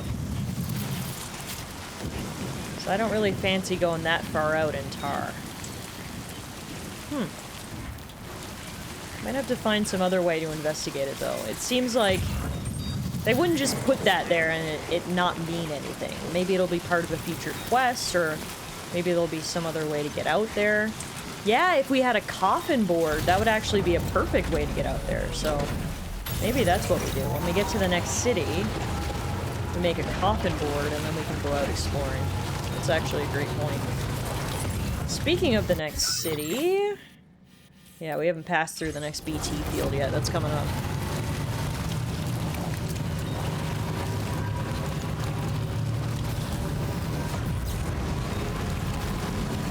The city's right up there, you can see on top of that cliff. Looks like actually there's a monorail station right next to it, so I'll try to get that connected. I don't know what the general consensus about surfing through Torii gates is. Me neither.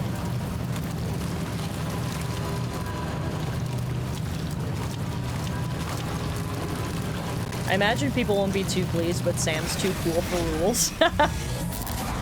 Alright, here comes our next BT fight.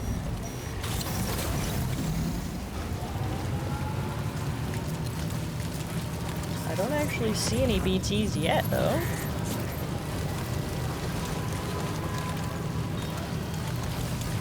Oh, found him!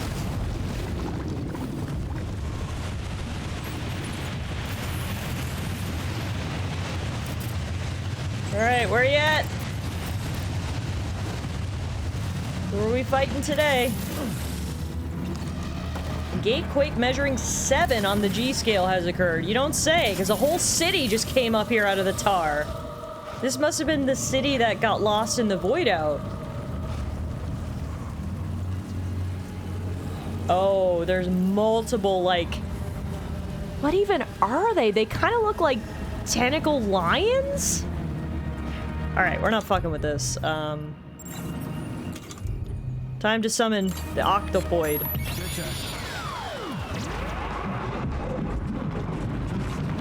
Holy crap! Whoa! Yeah, I'm glad this thing's on my side. Cue the kaiju music. Holy shit, look at all the things coming this way! They don't even notice me! Okay, I guess I'll try to fuck them up. See, I can deal with these guys. These guys are just big kitty cats with a couple of tentacles. This is fine.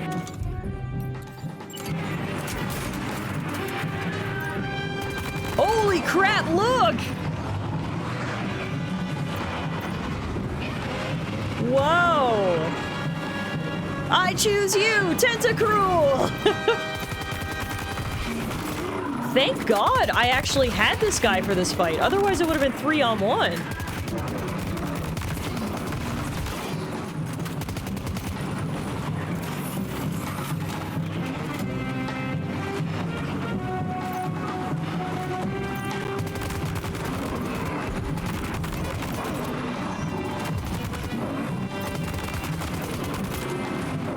That guy's putting in work, but he's like half health, so I've got to lay down covering fire for sure.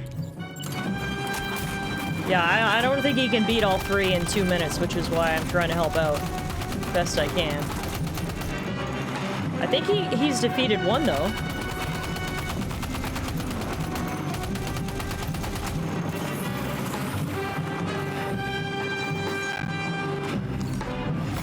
I keep moving around so much.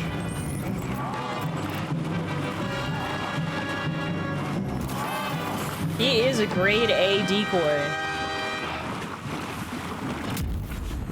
Oh no! They killed him.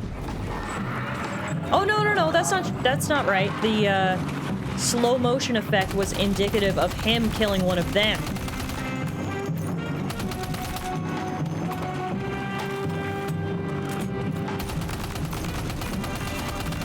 Less than 1 minute left on our octopoid. I can't believe somehow Kojima snuck Pokemon mechanics into this game. As if this game didn't have enough mechanics as it was. This music is crazy. Alright, my guy's pretty low health. Ah, my guy's dead. Alright, you did great work though. Yeah, I appreciate your help, seriously. Ah! Okay, he's down. 1 more. Where you at? Over there.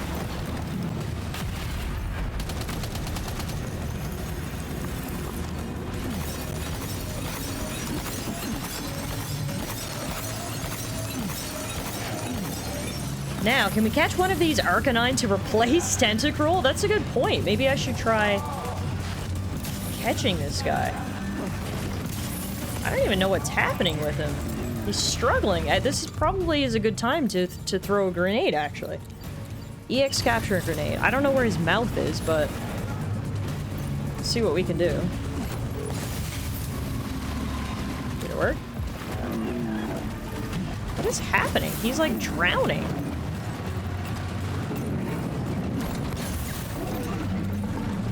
Okay, that didn't work.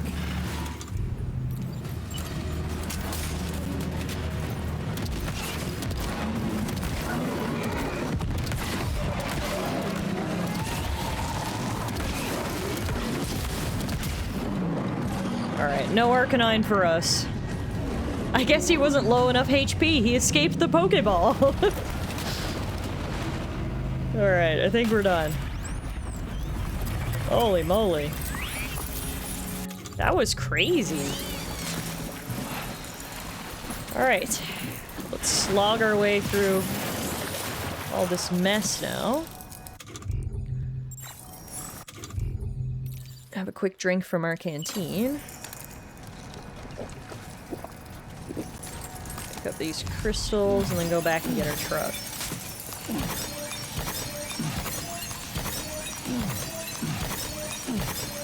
Dang. We are awash with gyro crystals after that encounter. And now the weather's all cleared up. Look how beautiful the lake looks. Wow. If I had to guess, the health bar turning red might be an indicator as to when you can catch them. Yeah, you're probably right. I did have a couple of guns that I used up, so we can offload those.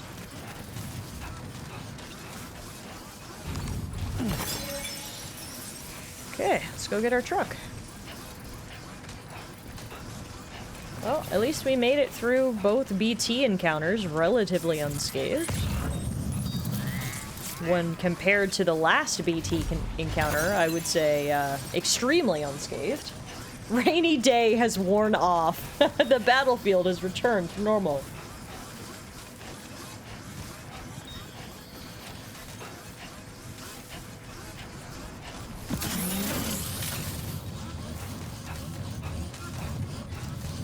Man, once we're done this delivery, Sam is going to be ready for a rest. Also, my poor truck is going to need some repairs.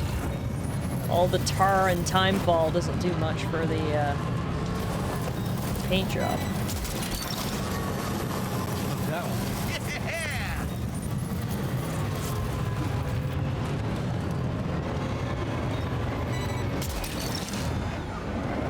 That's the way.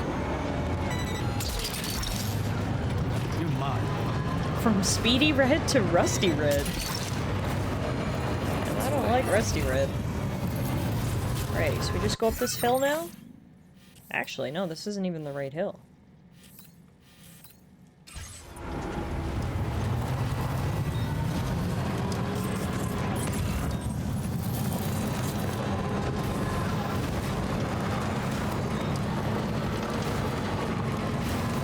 God, I can't believe what a beautiful day it is now.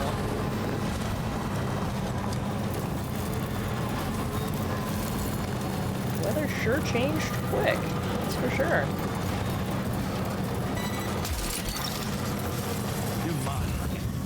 See, I missed my truck. Picking up all this loot without having to slow down or get out. It's nice.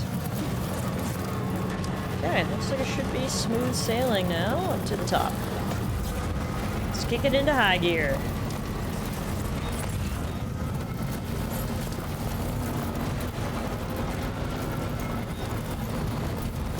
We made it! Yay! This is the place.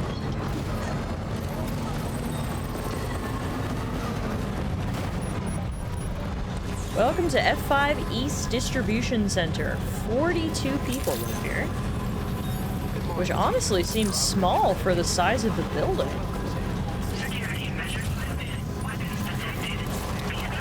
And yes, there is a monorail station here, so presumably if we build it, we'll be able to monorail right across the lake. That'll be sick. We should definitely try to do that if we can. The views alone would be worth it.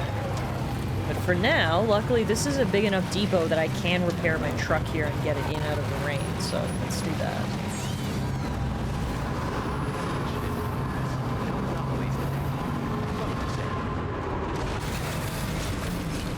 I keep forgetting about my silly little hat. Repair vehicle.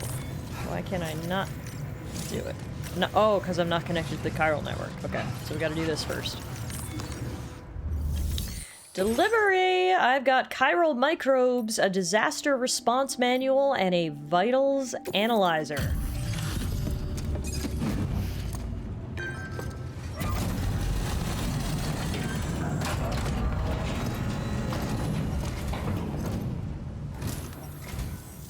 Sam, hey there, buddy. I was hoping I'd get to see you. It's me. Don't act like you've forgotten. Well, you didn't think it was Igor. I've completely forgotten. I have no idea who this guy is. Does anyone remember a Victor Frank from the first game? Because I don't. Sorry, bud. Excellent work, Sam. I don't think I see even a single mark on this cargo. Decided to knock out a whole mess of orders, huh? But that's just what a pro porter does. I don't even know how many times you've come to my rescue, Sam. All right, it's time for you to do you know what.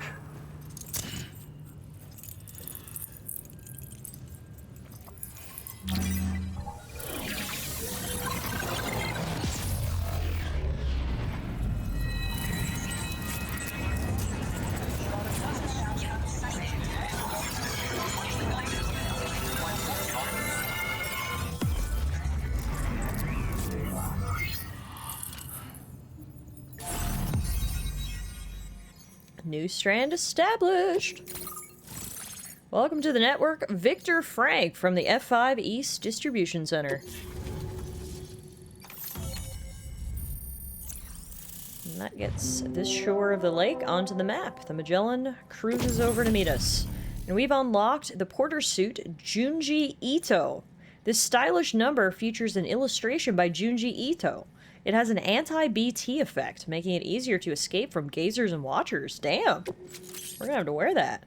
We also get weapon data for a grenade launcher, yes.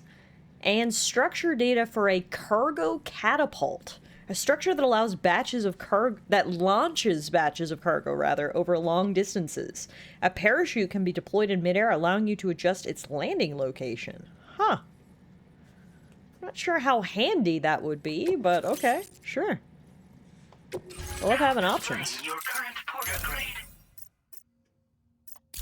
I can't believe my combat level didn't go up for fighting all those BTs. That feels like BS. You're a real lifesaver, you know? I'm guessing you saw the tar lake out west of here, yeah? That's where the settlement known as Lakeside Fort Knott used to be. Whole place got wiped clean off the map by a void out. And since that day, the tar's been eating away at this facility. Some weirdness with the currents, or at least that's what folks are saying. But with the stuff you just brought me, I might just be able to keep the tar corrosion at bay. Finally. I've shared some data with you as well. Feast your eyes on these grenade launcher and cargo catapult schematics, both new and improved designs. You'll find they're a damn sight better than stuff you used to use back in the UCA. Recently, folks living here have been talking about this group of guys in red they saw creeping around. Got something to do with Higgs, more likely than not. One more thing that's had us worried these days. But now that you're here, I think we can all finally take a breath. Before I forget, got a new suit design to give you as a gift. One favored by a prepper back in the UCAs, you may recall. Try it on for size, why don't you? I will. Tell me more about how Lakeside Fort Knott was destroyed by a void out. It happened sometime after I arrived with one of the early expeditions. A giant BT showed up, made contact with residents, and boom, void out. Same old story. Massive void outs happen in the UCA too, remember? Or maybe you don't. I remember. Chiral network coverage was Got caught up in unaffected.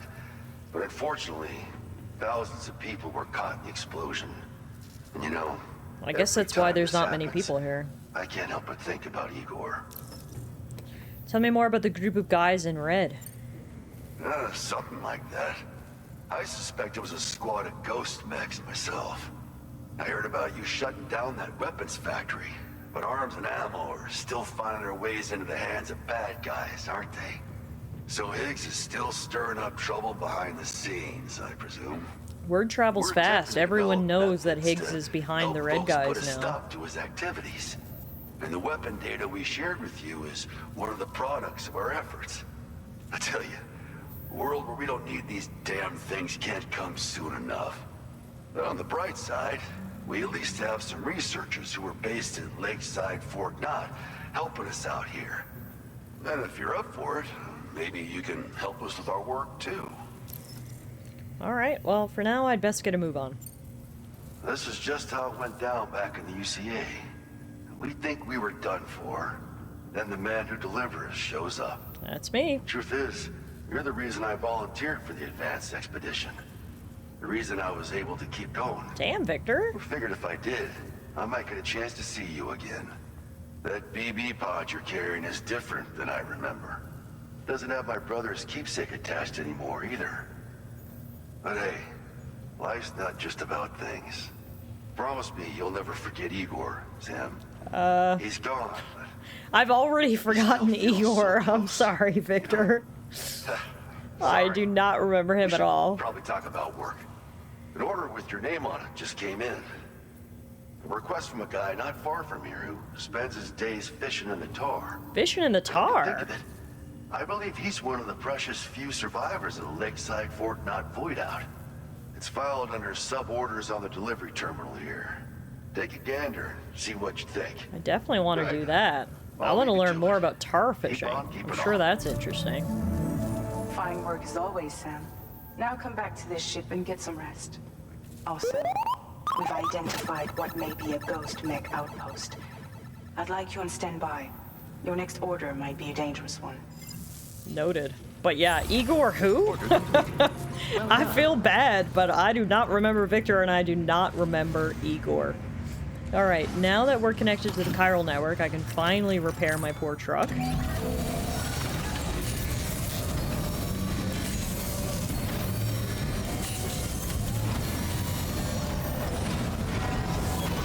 nice repair job. She's practically sparkling. And now there's one more thing I want to do before we call it a night. So, first of all, I want to see how we're doing in terms of weapons. I think we used a lot in that last fight, so we should probably make some more for any upcoming battles. Make a couple of those. We're still good on a blood bag, so that's fine. We'll make these two. Put them on my back. Then, next thing I want to do is claim materials. I'm going to claim basically everything they have here, so we can go out and get a start on that monorail. So if we do, it should be resins and special alloys for the monorail, in my experience. Take all we can. Load this stuff up in the truck. And get started on the monorail construction. I don't think we're going to have enough materials to complete this section of monorail. It looked like it needed a decent amount, but we'll at least get started. And then I think Sam has earned his rest. I feel like a lot has happened in the past little while. The Magellan is parking now, so once we're done here, we can go rest up. Actually, it doesn't need as many materials as I thought. Do we have enough? We might. Let's see. We've got enough chiral crystals, for sure. We've got enough special alloys, for sure. Yeah, we've got enough! Hell yeah! Great way to end stream. Laying down some infrastructure.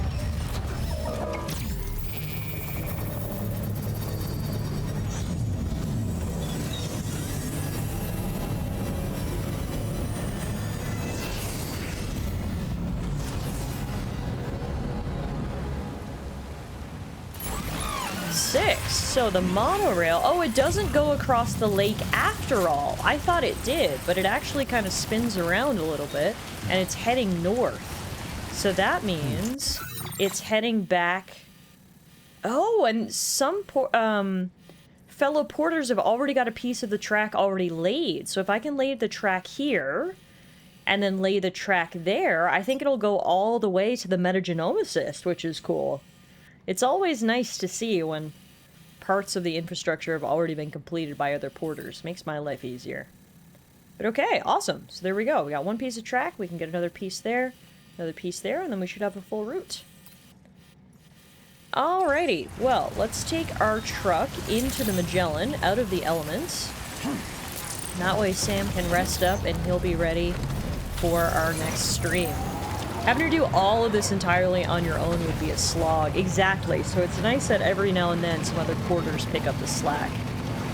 tonight was a pretty productive episode. I feel like the last couple of streams we focused mainly on side quests. And while we certainly did some side quests tonight, the most notable being the Mario Kart race with Higgs, we did a lot of main story stuff as well. A lot of breadcrumbs are being scattered about, and I'm really interested to see where they all lead. The story, I'm just so interested in the story and what's going to happen. I can't wait to see where this all goes. But regardless, that was 3 great nights of Death Stranding 2 streams. Thank you all for hanging out tonight. Not only tonight, but also Monday and Tuesday. We had a triple header of Death Stranding 2, and it was fantastic. I'm off now for the rest of the week and the weekend. We'll be back again next week with another triple header. Monday, Tuesday, Wednesday, Death Stranding 2. So if you did miss some of the streams over the last couple of days, you got lots of time to get caught up before our stream again next week. But regardless, that is it from me, everybody. Thank you all so much for hanging out with me. Thank you for bearing with me at the beginning. We were a little slow to get started, but once we got rolling, all was well, I think. So yeah, thanks again. I'm gonna send you guys on a raid. We were doing some snowboarding earlier, so it seems only right that we keep that going. Rectifier is currently live with SSX3. He is trying to 100% complete the game, which is a crazy task, apparently. I had no idea how much content was in SSX3. Apparently it's a lot. It's going to take him hundreds of hours by his estimate. So let's head over there and say hello to Rector. I'm sure he'll love to see you guys. Like I said, thank you all so much for hanging out with me this evening. Yeah, I gotta go tell Alana about the new internet deal I got us, the new package and the new price. Have a great weekend, everybody. Have a great rest of your week, and I will see you guys next week for some more Death Stranding 2.